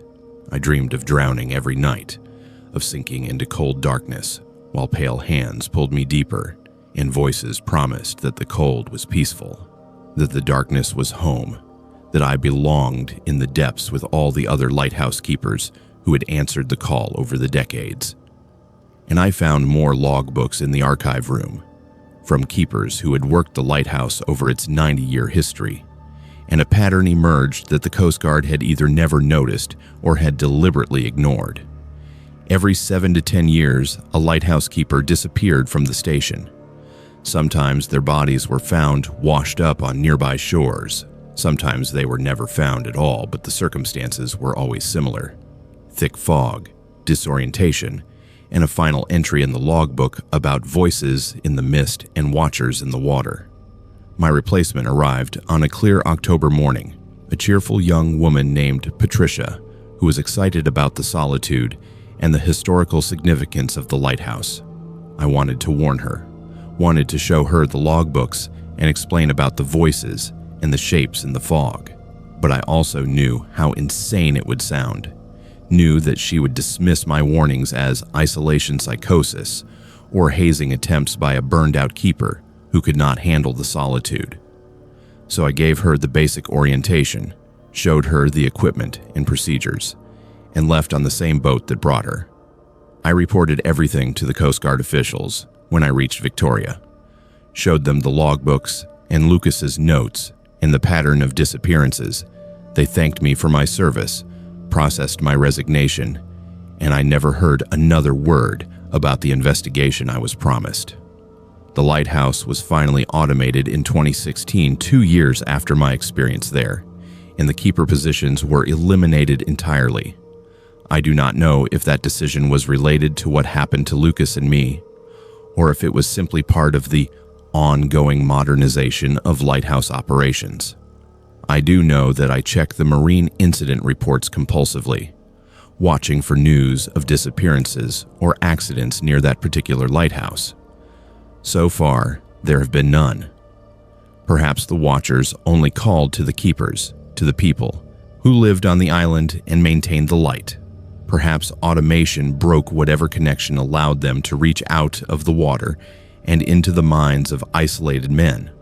Or perhaps they are simply waiting, patient and eternal in the cold depths, for the day when humans return to keep the light, and the fog rolls in thick and impenetrable, and the voices begin their calling once again. I share this story as a warning and a historical record.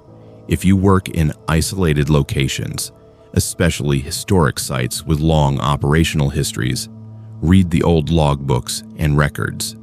Pay attention to patterns of unexplained incidents or personnel problems.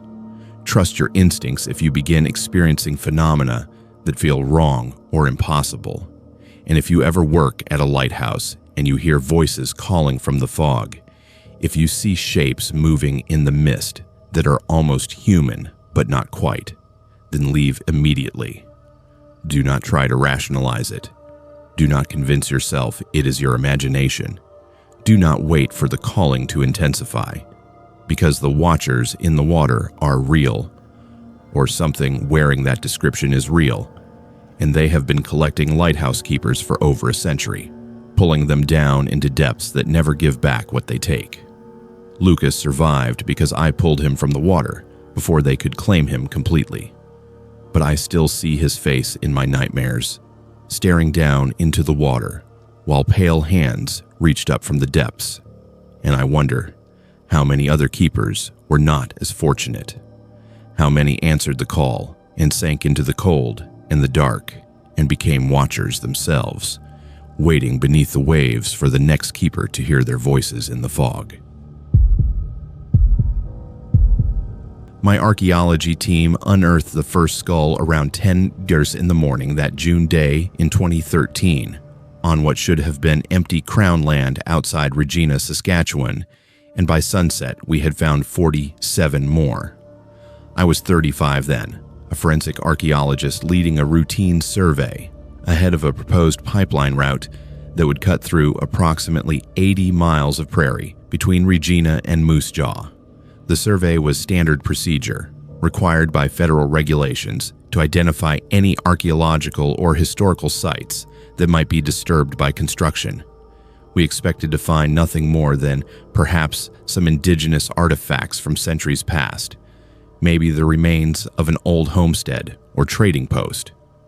What we found instead was evidence of a massacre that had been hidden for over 120 years, a mass grave containing the bodies of women and children executed with military precision and buried without ceremony or record in the middle of the vast Saskatchewan grassland.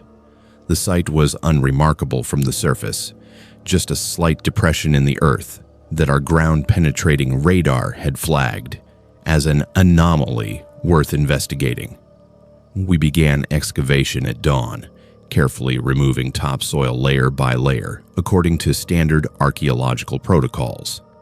The first skull appeared approximately 18 inches below the surface, a small cranium that clearly belonged to a child of perhaps 8 or 10 years old. The bone showed a bullet entry wound at the base, the unmistakable signature of an execution-style killing.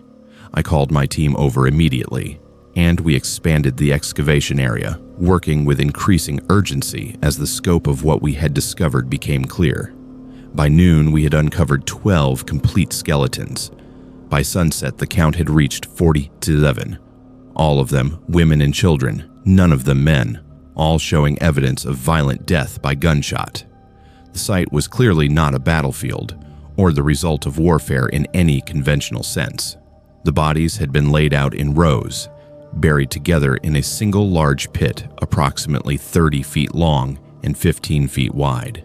There were no personal effects, no clothing fragments, no jewelry or tools, nothing that might help identify who these people were or where they had come from. But the forensic evidence was unmistakable. Every skull showed the same execution pattern, single gunshot wound to the back of the head, fired from close range, consistent with systematic murder rather than combat casualties. I documented everything with photographs and detailed notes, collected soil samples and bone fragments for laboratory analysis, and immediately contacted the RCMP to report the discovery of what appeared to be a historical crime scene. The RCMP arrived the following morning with a forensic team and a representative from the provincial coroner's office. They cordoned off the site and began their own investigation while my team continued careful excavation of the remains. Carbon dating of the bones placed the deaths sometime between 1880 and 1890, during the period following the Northwest Rebellion of 1885, when tensions between Métis settlers and the Canadian government had resulted in armed conflict and brutal suppression of Indigenous resistance.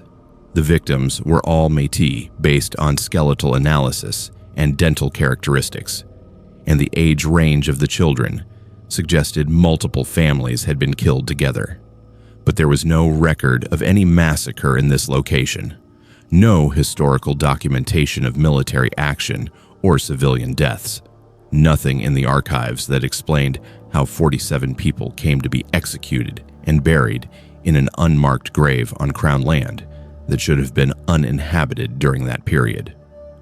I began my own research in parallel with the official investigation, spending weeks in the Saskatchewan Archives and Libraries in Archives Canada, reviewing military records, newspaper accounts, and government correspondence from the 1880s. What I discovered was a pattern of deliberate erasure, references to events that had been redacted or removed from official documents, gaps in military deployment records that corresponded to the timeline of the massacre, and coded communications between government officials that suggested knowledge of unauthorized actions taken against Métis civilians suspected of sympathizing with Louis Riel's rebellion. The more I dug into the historical record, the clearer it became that someone in authority had ordered the systematic elimination of these families and then covered up the crime by destroying or altering official documentation. The breakthrough came when I discovered a private diary in the archives of a retired Northwest Mounted Police officer who had served in Saskatchewan during the 1880s. The diary contained an entry dated September 17, 1885, describing a night operation conducted by a military unit detached from regular command structure. The diarist, who did not participate but heard accounts from other officers, wrote that a group of approximately 50 Métis women and children, who had been identified as family members of rebellion leaders, were removed from their homes near Batoche and transported south under cover of darkness. The official story was that they were being relocated to a reserve for their own protection. The diary entry suggested otherwise, describing rumors that circulated among the ranks about a unit that never returned to base with their prisoners, about questions that were never answered, about officers who were quietly reassigned or discharged shortly after the incident. The diarist expressed his own suspicions that the prisoners had been executed to serve as a warning to other Métis families and to eliminate potential sources of future resistance. I shared this evidence with the RCMP investigators and with journalists who had begun following the story as news of the mass grave spread. The response from government officials was swift and aggressive. Within 48 hours of the diary excerpt being published in the Regina Leader-Post, I received a formal notice from the Ministry of Justice requiring me to cease all independent investigation and turn over all materials related to the site to federal authorities. The notice cited national security concerns and ongoing criminal investigation protocols, but the real message was clear. Stop digging into the past or face consequences. I refused. I had spent my entire career documenting historical injustices and ensuring that forgotten victims were given voice and recognition. I was not going to let bureaucratic pressure silence the story of 47 people who had been murdered and erased from history. The retaliation was systematic and thorough. My office at the University of Saskatchewan was broken into and my research files were stolen, though nothing else of value was taken. My field notes from the excavation disappeared from a locked storage facility. My laptop was hacked, and all my digital files were corrupted or deleted despite cloud backups that were also mysteriously wiped. I began receiving threatening phone calls at odd hours, sometimes silence, sometimes warnings to drop the investigation and move on to other projects. A car followed me for 3 days before I noticed and reported it to police, who said they would investigate but never followed up. The university received anonymous complaints about my professional conduct, baseless accusations that nonetheless required formal responses and investigations that distracted from my work. It became clear that powerful interests wanted the massacre story to disappear, wanted those 47 bodies to be quietly reburied and forgotten, wanted the historical record to remain sanitized and incomplete. I found an ally in an unexpected place. A woman named Amelia, who worked as an archivist in a federal government records facility in Ottawa, contacted me through an encrypted email service. She said she had been following the news coverage of the mass grave and had found documents in restricted archives that confirmed the military's involvement in the massacre. Amelia explained that she had worked for the government for 18 years and had watched as politically sensitive historical materials were routinely reclassified or destroyed to protect institutional reputations. She said the massacre documents had been flagged for destruction, but she had made copies before they could be purged from the system. She was willing to provide those copies to me, but needed guarantees that her identity would be protected and that the documents would be released publicly in a way that made suppression impossible. I contacted an investigative journalist I knew at the Canadian Broadcasting Corporation, a reporter named Michael, who specialized in exposing government misconduct and corruption. Together, we verified Amelia's documents and planned a coordinated release through multiple media outlets simultaneously to prevent any single point of suppression. The documents were devastating.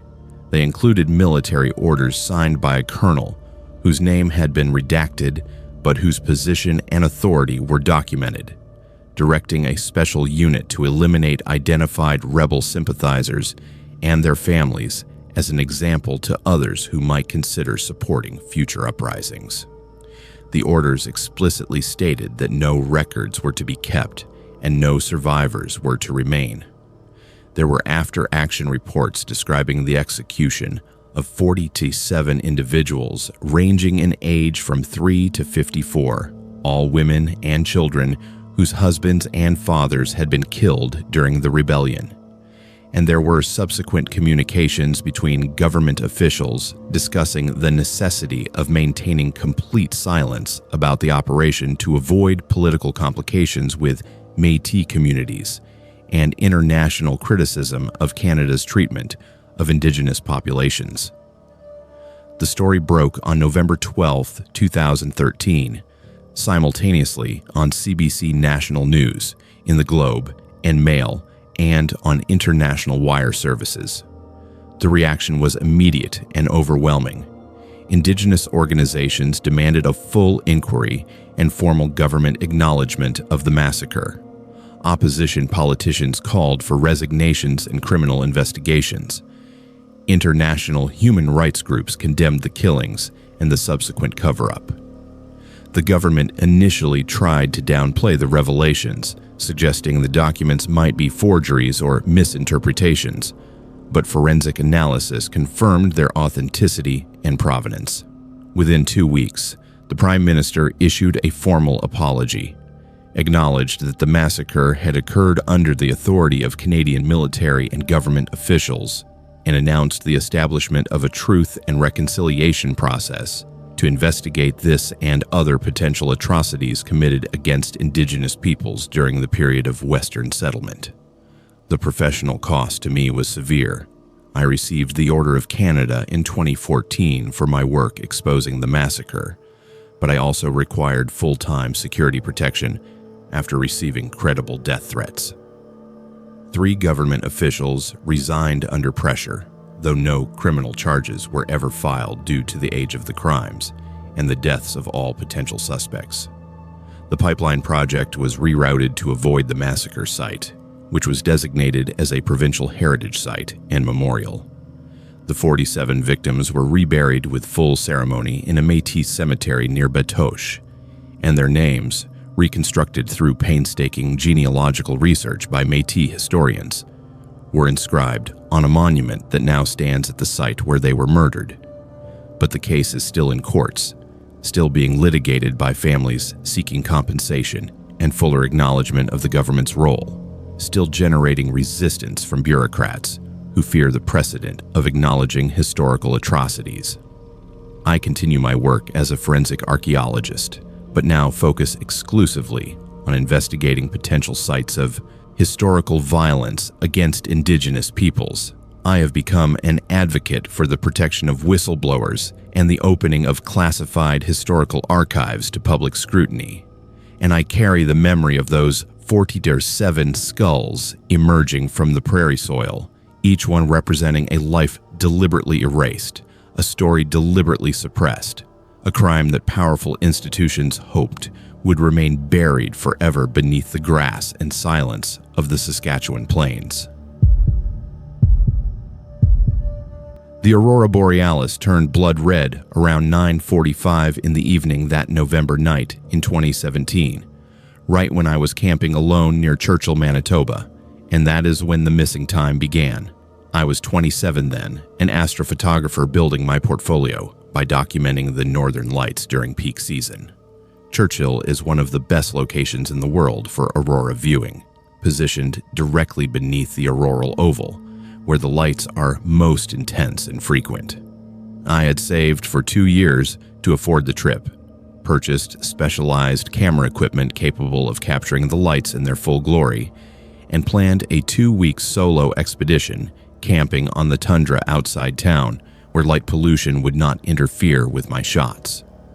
I had photographed auroras before in northern Alberta and the Northwest Territories, had studied the science behind the phenomenon, understood the relationship between solar wind and Earth's magnetic field that creates those dancing curtains of light. I thought I knew what to expect. I was completely wrong. That evening started like dozens of others during my trip. I set up my camera equipment around 8 to hours in the evening as twilight faded into darkness. The temperature was minus 22 degrees Celsius, cold but manageable with proper gear. The forecast predicted strong auroral activity, a KP index of 6, which meant the lights should be spectacular. By 9:30, the display had begun, green curtains rippling across the northern sky in waves that seemed to pulse with an almost musical rhythm. I was shooting continuously, adjusting exposure settings and composition, completely absorbed in capturing images that would define my career. Then at 9:45, everything changed. The green auroras shifted suddenly to deep crimson red, a color I had never seen in all my years of aurora photography. Not the pale pink or magenta that sometimes appears at extreme solar activity levels, but a dark arterial red that looked like blood spreading across the sky. The red auroras did not dance or ripple like normal lights. They formed geometric patterns, precise angles and lines that seemed deliberately arranged rather than naturally occurring. I lowered my camera and stared upward, my professional instincts warring with a growing sense that something was profoundly wrong with what I was witnessing. The patterns shifted and reorganized themselves into shapes that resembled symbols or writing in an alphabet I did not recognize.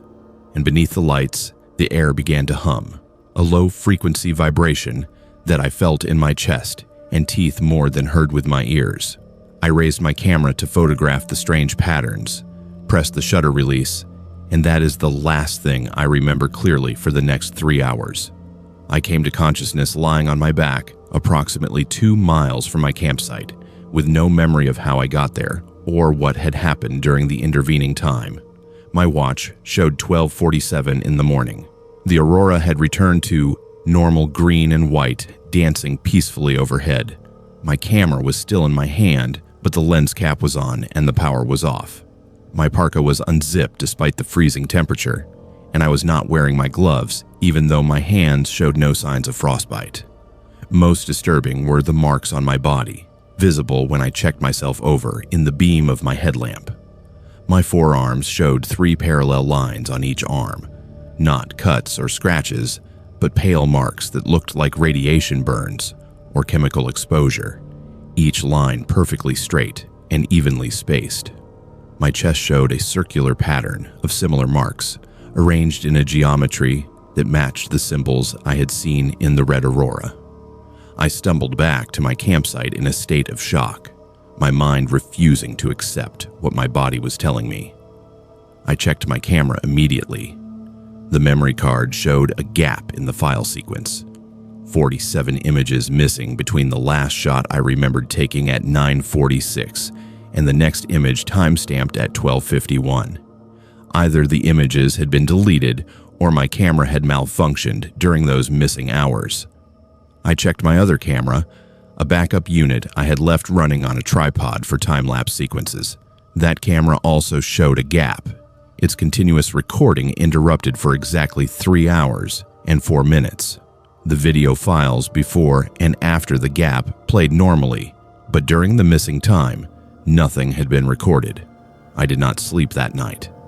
I sat in my tent with every light on, checking and rechecking my equipment, examining the marks on my arms and chest, trying to reconstruct what might have happened.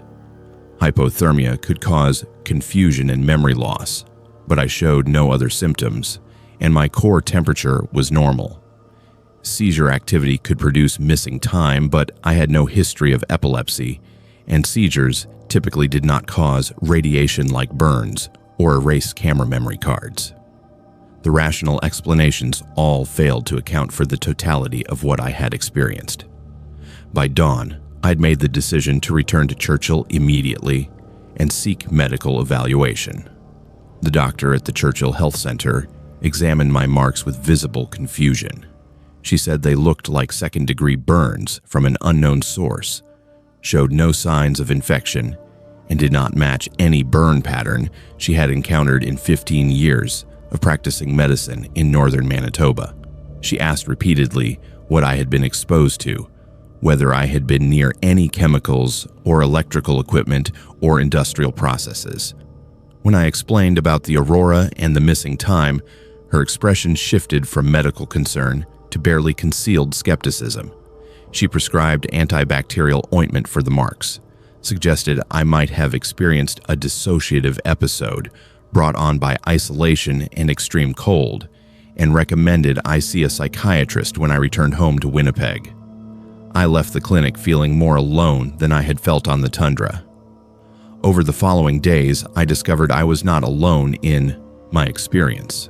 I posted about the incident on an aurora photography forum, carefully describing the red lights and geometric patterns without mentioning the missing time or burns. Within 24 hours, I had received 11 private messages from other photographers and aurora enthusiasts who had experienced similar phenomena. A photographer in Alaska described losing 4 hours near Fairbanks in March 2016 after witnessing red auroras that formed mathematical symbols. A tour guide in northern Norway reported 6 tourists experiencing simultaneous memory loss during a crimson aurora display in January 2015.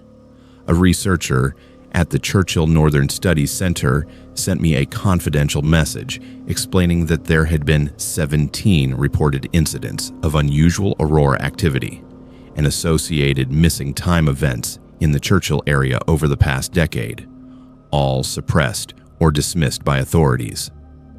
We formed a private online support group, 12 people across 3 countries who had experienced impossible things beneath the northern lights. The pattern that emerged from our collective experiences was disturbing. All of us had witnessed auroras that displayed impossible colors, primarily blood red, but also deep purple and silver white that hurt to look at directly. All of us had experienced missing time ranging from 90 minutes to 8 hours.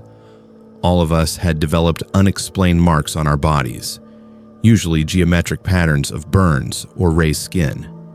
And all of us had experienced physiological changes after the events: heightened visual acuity, ability to see in darkness with unusual clarity, sensitivity to electromagnetic fields, and changes in body temperature regulation.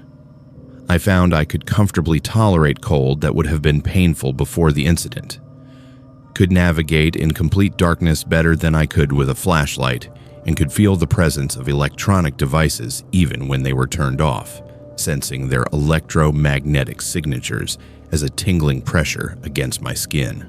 I began investigating the Churchill area more thoroughly, researching military and scientific installations that might explain what had happened to us.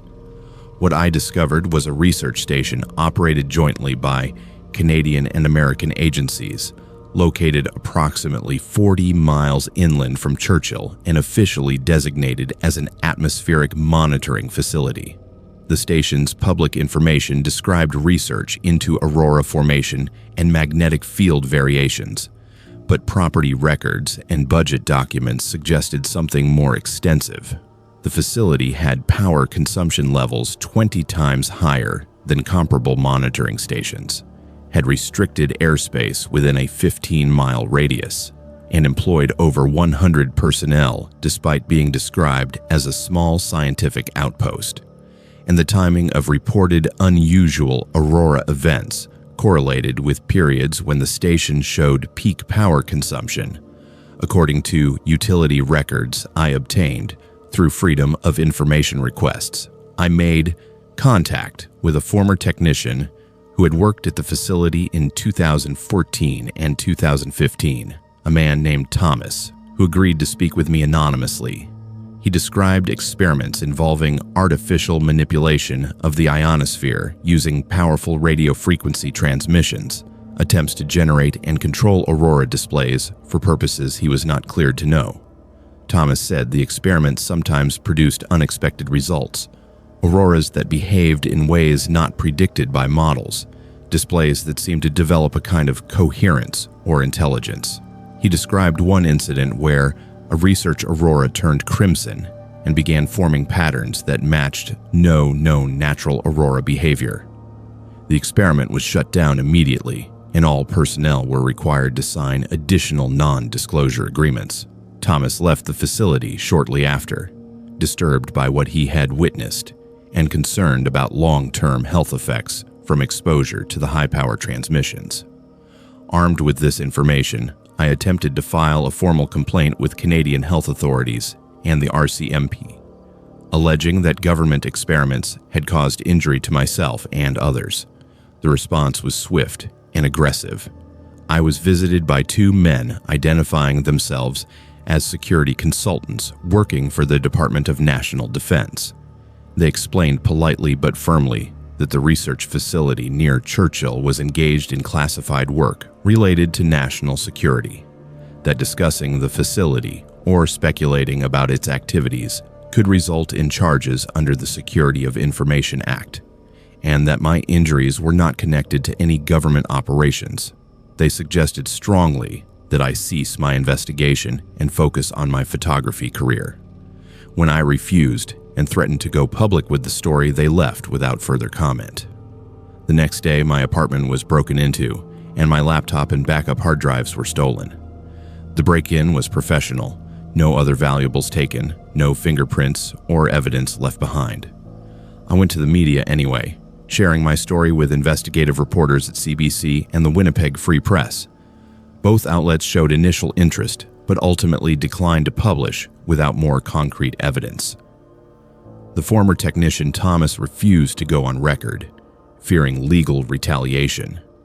The other victims in our support group were similarly reluctant to come forward publicly, concerned about professional reputation and potential prosecution.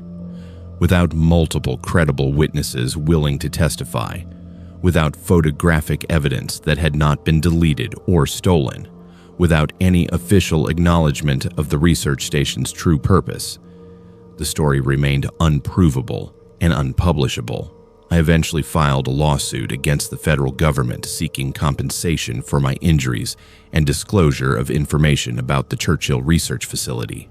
The case was dismissed on national security grounds without ever reaching trial. The judge ruled that even if the facility existed and even if it had caused my injuries, the classified nature of the work meant the case could not proceed without compromising essential government functions. My legal costs exceeded $30,000, and I emerged from the process with nothing but deeper suspicion and frustration. The medical community remained uninterested in studying the unusual physiological changes I and the other victims experienced, suggesting psychological causes for symptoms that were clearly physical and measurable. I left Manitoba in 2019, moved to Vancouver, and stopped photographing auroras entirely. The sight of northern lights now triggers anxiety and physical discomfort. The memory of that crimson display and the 3 missing hours overwhelming any aesthetic appreciation. I work now in commercial photography, shooting products and advertising campaigns, safe, mundane work that does not require looking at the sky.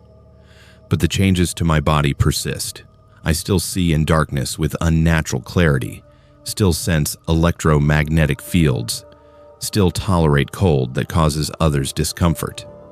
And sometimes at night I dream of being somewhere else during those missing 3 hours, of lying on a surface that was not ground or snow, of lights that were not auroras shining down on me while something examined my body with instruments I could feel but not see.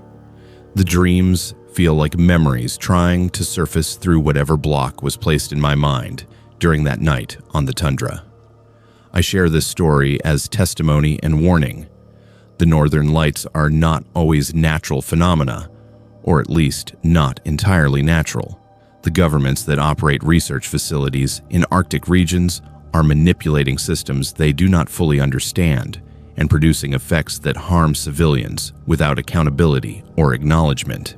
If you witness auroras that display impossible colors or geometric patterns, if you experience missing time or unexplained injuries in areas near atmospheric research stations, document everything you can and seek medical attention immediately. Connect with others who have had similar experiences, and understand that you will likely face resistance and denial from authorities who prioritize secrecy over public safety. I do not know what happened to me during those 3 hours in November 2017. I do not know if I was exposed to experimental technology or if something stranger occurred, something that the research station was studying rather than creating. But I know the official explanations are lies, and I know I am not alone in carrying marks and memories of something impossible that occurred beneath blood-red auroras on the Canadian tundra. I discovered my co-worker's hand in the wood chipper around 6:30 in the morning that Monday in April 2012 at the abandoned Clearwater sawmill outside Prince George, British Columbia, and I knew this was not an accident.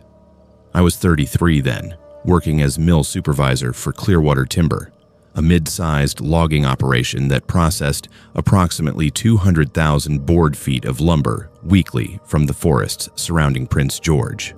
The mill had been operational since 1987, employed 47 workers across 2 shifts, and had a safety record that was average for the industry, which is to say we had injuries but nothing catastrophic in the previous 5 years. That changed starting in August 2011 when Dennis Kowalski lost 3 fingers to a table saw malfunction. Then came Trevor Martin, crushed by a forklift in October, Sarah Chen falling from a catwalk in December, James Peterson caught in conveyor machinery in January, and finally Marcus Williams found in the wood chipper that April morning. 5 workers dead or seriously injured in 8 months, all ruled as workplace accidents by the provincial safety inspectors who investigated each incident. But I had worked in sawmills for 15 years, knew every piece of equipment and every safety protocol, and I knew these were not accidents. The mill itself was a sprawling complex of buildings and machinery occupying approximately 30 acres of industrial land on the edge of Prince George. The main processing building housed the primary saws, planers, and sorting equipment. The chipper building contained the wood chipper and bark processor, where waste materials were converted to wood chips for sale to pulp mills. There was a maintenance shop, an office building, and massive yards for log storage and finished lumber. The facility was old but generally well maintained, with equipment serviced on regular schedules and safety inspections conducted quarterly by provincial authorities. There was no reason for the sudden spike in fatal and near-fatal incidents unless something had changed in how the mill was being operated, or unless someone was deliberately causing these accidents. I found Marcus's hand at 6:30 because I had arrived early to inspect the chipper before the morning shift started. Marcus was supposed to be on night maintenance duty, performing routine cleaning and inspection of the machinery. When I entered the chipper building, I immediately smelled blood, a copper tang that was unmistakable and wrong. The wood chipper was running, which itself was a violation because the machine should never operate without at least 2 workers present. I hit the emergency shutoff and approached the feed hopper as the massive blades wound down with a descending whine. That is when I saw the hand, or what remained of it, caught in the feed mechanism. The flesh was mangled, but the wedding ring on the 3rd finger was intact, and I recognized it as Marcus's ring, a simple gold band with an inscription I had seen when we worked together. I backed away and immediately called 911, then the mill manager, then began securing the scene because I knew this time would be different. This time I was not going to let the investigators dismiss what had happened as another unfortunate accident. The RCMP arrived within 20 minutes, along with emergency medical services and WorkSafe BC inspectors. They found the rest of Marcus's body approximately 15 feet from the chipper, hidden behind a stack of lumber pallets. His throat had been cut, a clean, deep wound that had nearly decapitated him. The hand in the chipper had been placed there post-mortem, positioned deliberately to create the appearance of an industrial accident. But the blood spatter patterns and the location of the body told a different story. Marcus had been murdered, killed quickly and efficiently by someone who knew what they were doing. And then the killer had attempted to disguise the murder as a workplace accident by feeding part of the body into the wood chipper. The RCMP investigators photographed everything, interviewed me extensively about my discovery, and began what would become a full homicide investigation that finally looked at the pattern of deaths I had been reporting for months. I spent that day giving statements and reviewing security footage with investigators. The mill had cameras covering the main entrances and the office areas, but not the production floor or the chipper building, a cost-saving decision that management now regretted. What the footage did show was Marcus entering the chipper building alone at 11:47 the previous night. And then, approximately 20 minutes later, mill manager Owen Garrett entering the same building. Garrett emerged 35 minutes after that, alone, and drove away in his truck. When investigators went to interview Garrett at his home in Prince George, they found he had not returned home that night, and his truck was missing. A warrant was issued for his arrest, and a manhunt began across northern British Columbia. Over the next week, as the RCMP investigation expanded, I became increasingly central to the case. I provided investigators with my personal documentation of the previous incidents, detailed notes I had kept about each death and injury because I had suspected something was wrong long before Marcus was murdered. I showed them the photographs I had taken of equipment that had supposedly malfunctioned, but which showed signs of deliberate sabotage. The table saw that took Dennis's fingers, had its safety guard removed, and the blade tension adjusted to maximize cutting power. The forklift that crushed Trevor had its brake line deliberately severed. The catwalk Sarah fell from had bolts loosened on the railing. The conveyor that caught James had its emergency stop disabled.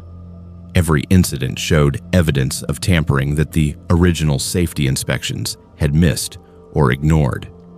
The investigators asked me why I thought Owen Garrett had done this.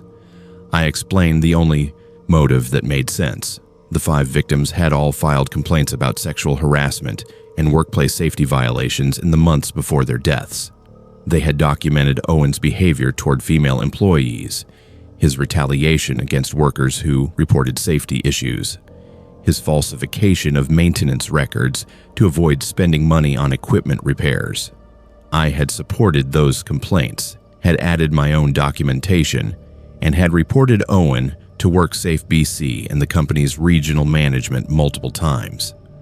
But Owen had worked for Clearwater Timber for 22 years, had connections to senior management, and my reports had been dismissed as personality conflicts or misunderstandings.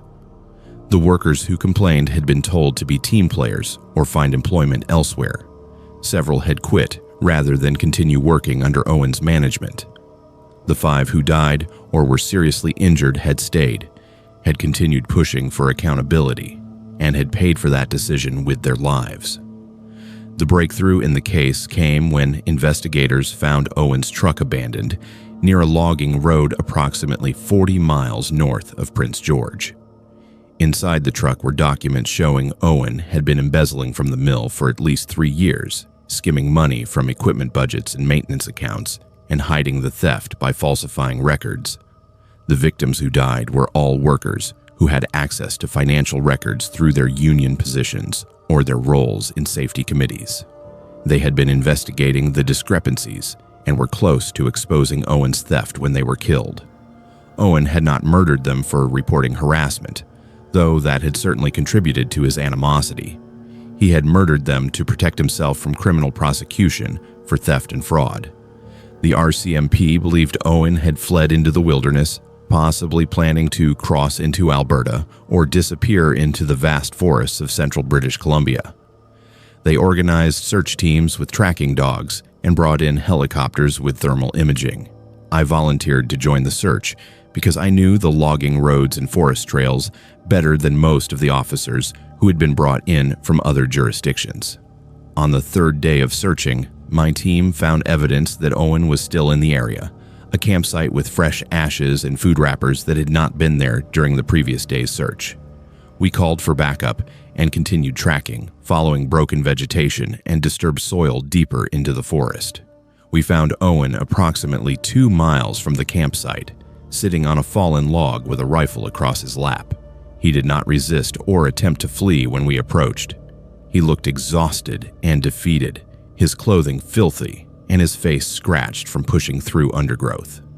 The RCMP officers arrested him without incident, and during the walk back to the logging road, Owen talked almost constantly, explaining himself, justifying his actions, describing the murders in clinical detail that made my stomach turn.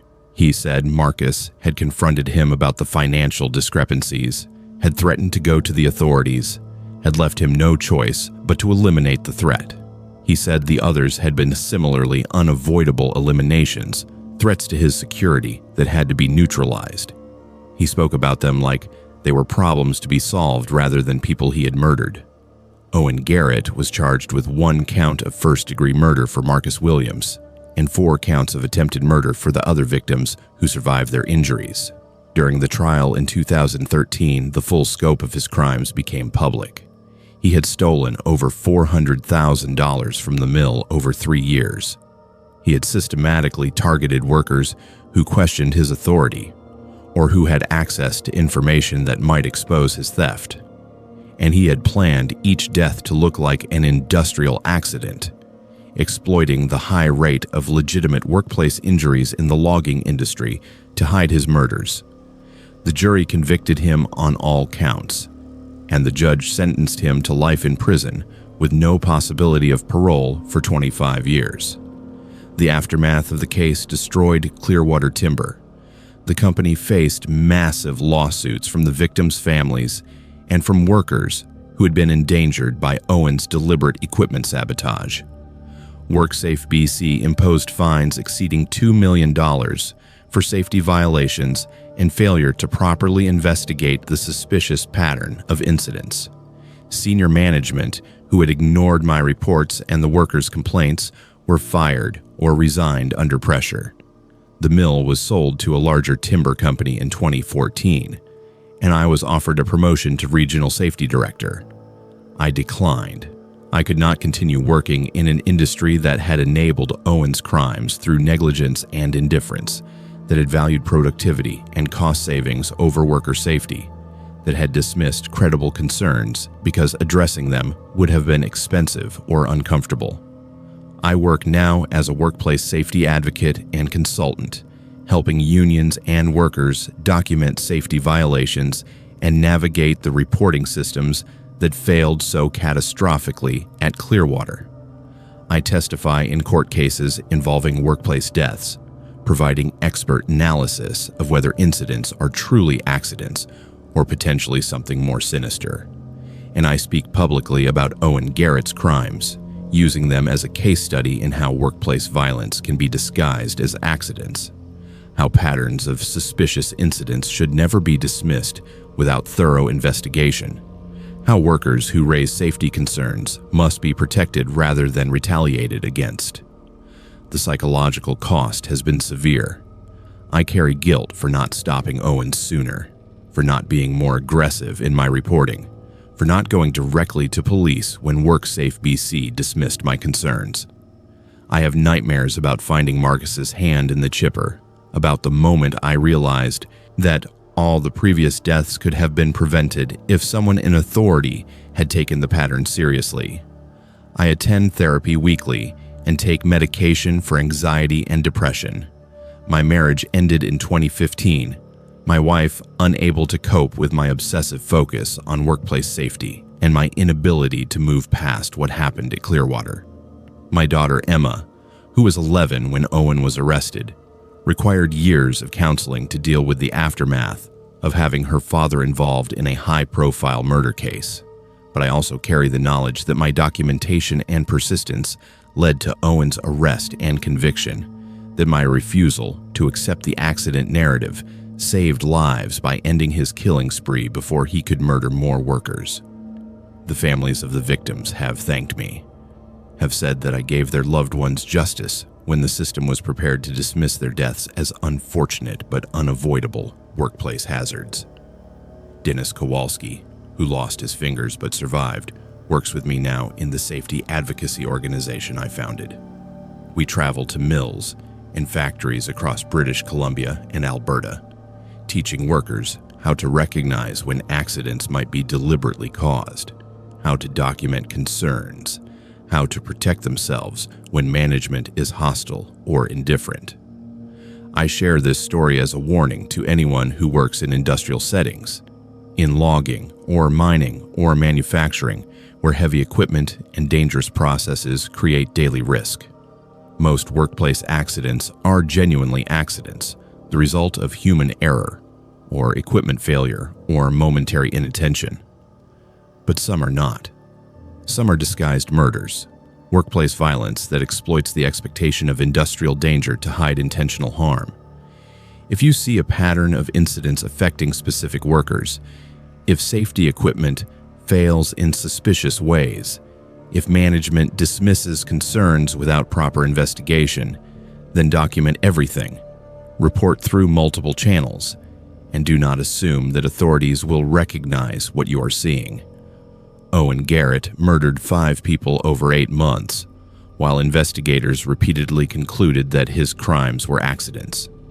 The workers who survived did so because they were lucky, not because the system protected them. And somewhere there are other mills and factories and job sites where similar patterns are developing, where workers are at risk, where the next Owen Garrett is planning his next disguised murder. Be vigilant, document, report, and never accept that workplace violence is just an unfortunate cost of doing dangerous work. I found the hidden room behind the psychiatric hospital's basement wall around 3 hours in the afternoon that October day in 2020, while renovating the condemned Montreal facility, and what I discovered would unearth Quebec's darkest secret. I was 41 then, a historical preservationist specializing in institutional architecture, hired by the city of Montreal to document the former Hôpital Saint-Jean-de-Dieu before demolition crews arrived to convert the massive complex into residential condominiums. The hospital had operated from 1873 until its closure in 1999, serving as one of Quebec's largest psychiatric institutions and housing thousands of patients over its 126-year history. My job was to photograph architectural details worth preserving, catalog fixtures and fittings that might have historical value, and create a complete record of the building structure before it was gutted and transformed beyond recognition. I expected to spend 3 weeks documenting a sad but unremarkable piece of institutional history. Instead, I uncovered evidence of crimes that the Quebec government had spent decades trying to suppress. The hospital was a sprawling Victorian Gothic structure occupying an entire city block in the Hochelaga Maisonneuve neighborhood, built of gray stone with turrets and narrow windows that gave it the appearance of a medieval fortress. The interior was exactly what you would expect from a 19th century asylum. Long corridors with high ceilings, thick walls, heavy doors, with observation ports, and an atmosphere of accumulated suffering that seemed to permeate the very architecture. Most of the building had been cleared when the hospital closed 21 years earlier, but the basement levels remained largely intact, filled with outdated medical equipment, thousands of patient files in moldering boxes, and the institutional detritus of more than a century of psychiatric care. I was working alone in the sub-basement, photographing the original boiler room and mechanical systems, when I noticed something unusual about the wall measurements. The blueprints I had been provided showed the sub-basement as a simple rectangular space, approximately 200 feet long and 50 feet wide. But when I measured the actual dimensions, I discovered a discrepancy of nearly 15 feet on the eastern wall. Either the blueprints were wrong, or there was space behind the wall that was not shown on any floor plans. I examined the wall more carefully and found what appeared to be an outline of a doorway that had been bricked over and plastered to match the surrounding wall. The plaster was a slightly different texture, and the mortar between the bricks was newer than the rest of the basement construction. Someone had sealed this doorway deliberately and tried to make it invisible. I used a hammer from my tool bag to break through the plaster, and behind it, I found the bricks were only one layer thick, a facade rather than a structural wall. 20 minutes of work opened a hole large enough to shine my flashlight through, and what I saw made my hands start shaking. Behind the false wall was a room approximately 12 feet by 15 feet, furnished with medical equipment that looked like it belonged in a horror film. There were restraint chairs with leather straps, a table with built-in arm and leg clamps, cabinets filled with pharmaceutical bottles and syringes, and along one wall, what appeared to be an early electroshock therapy machine with exposed wires and corroded electrodes. But more disturbing were the children's belongings scattered throughout the room. Small shoes lined up against one wall, ragged stuffed animals piled in a corner, dozens of handwritten letters pleading for release or begging for contact with parents who never came. I widened the hole and climbed through into the hidden room, my documentation forgotten as I began photographing everything I found with a growing sense of horror at what this room represented. The patient files I discovered in the room's cabinets told a story that I knew about intellectually but had never confronted so directly.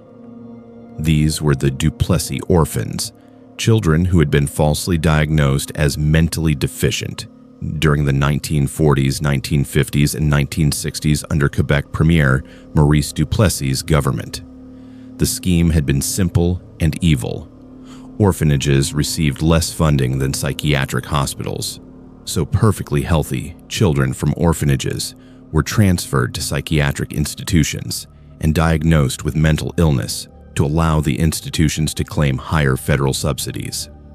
Once labeled as psychiatric patients, these children became subjects for medical experimentation, pharmaceutical testing, and barbaric treatments that ranged from unnecessary lobotomies to extended periods in isolation or restraints.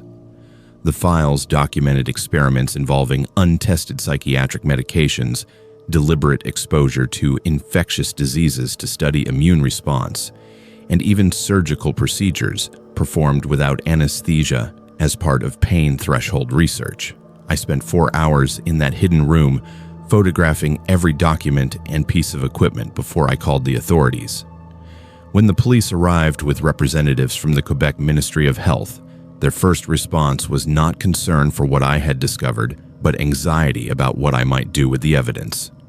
They questioned me extensively about who else I had told, whether I had uploaded photographs to cloud storage, whether any journalists had been contacted.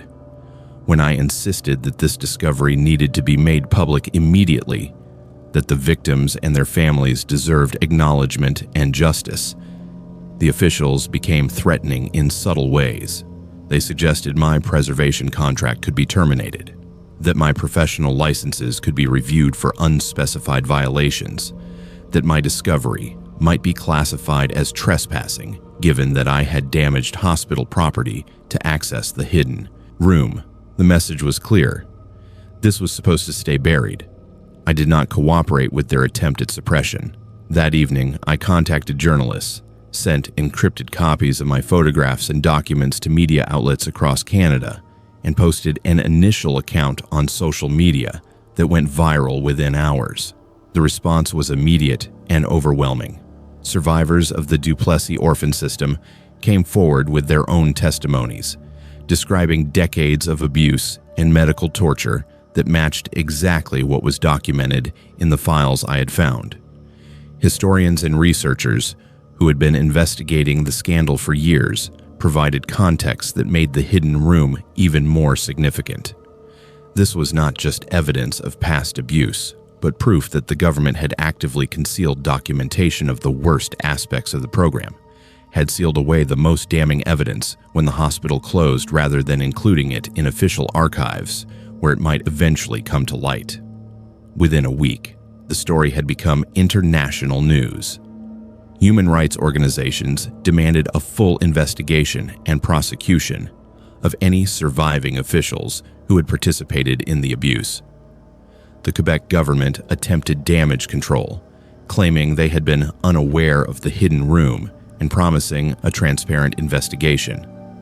But internal documents leaked by whistleblowers revealed that the decision to seal the room had been made at the ministerial level when the hospital closed in 1999, that officials had known exactly what was being hidden and had deliberately chosen concealment over accountability.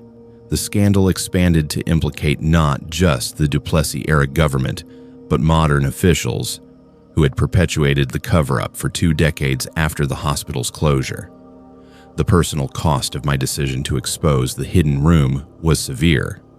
My preservation contract was terminated within 72 hours of the story breaking, ostensibly because the building's demolition was being delayed pending investigation, but actually as retaliation for my refusal to cooperate with the suppression attempt. Other contracts I had been awarded were quietly canceled, with vague explanations about budget constraints or project delays. I received death threats from people who viewed my exposure of Quebec's dark history as an attack on Francophone identity, and from others who had family members who worked in the psychiatric system and felt I was smearing their reputations. My home was vandalized twice, my car was damaged, and I required police protection for several months until the immediate threats subsided. But the impact on the Duplessis orphans themselves was overwhelmingly positive. Over 20,000 individuals came forward as survivors of the program, and with the documentary evidence I had discovered, the government was forced to acknowledge the full scope of the abuse for the first time. Previous inquiries had been limited and had resulted in token compensation payments that averaged less than $1,000 per victim. The new evidence proved systematic medical experimentation and torture that met international definitions of crimes against humanity. A formal commission was established to investigate not just the abuse itself, but the decades-long cover-up that had prevented justice. Compensation was increased substantially, and an ongoing process was created to identify and exhume bodies from the unmarked graves on the hospital grounds where victims who died during experimentation had been buried without ceremony or record. The hidden room itself became a historical site, preserved as part of a memorial to the Duplessis orphans. The hospital was not demolished as planned, but was instead converted into a museum and education center, documenting institutional abuse and medical ethics violations. I serve as the site's historical director, leading tours for students and the general public, ensuring that the story of what happened in that hidden room and throughout the psychiatric system is never again suppressed or forgotten.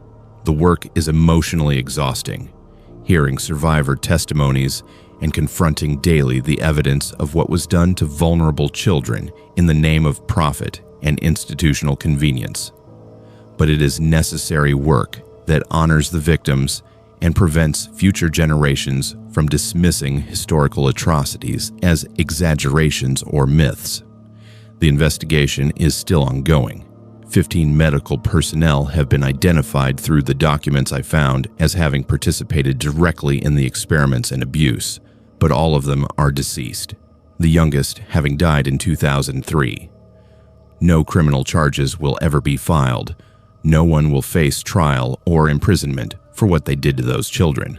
The only justice available is acknowledgement, compensation, and the historical record that ensures their crimes are documented and understood.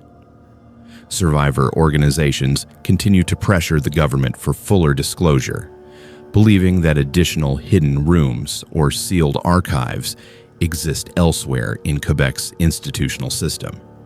I have been contacted by preservationists and researchers in other provinces who suspect similar cover-ups in their own psychiatric hospitals, asylums, and residential schools.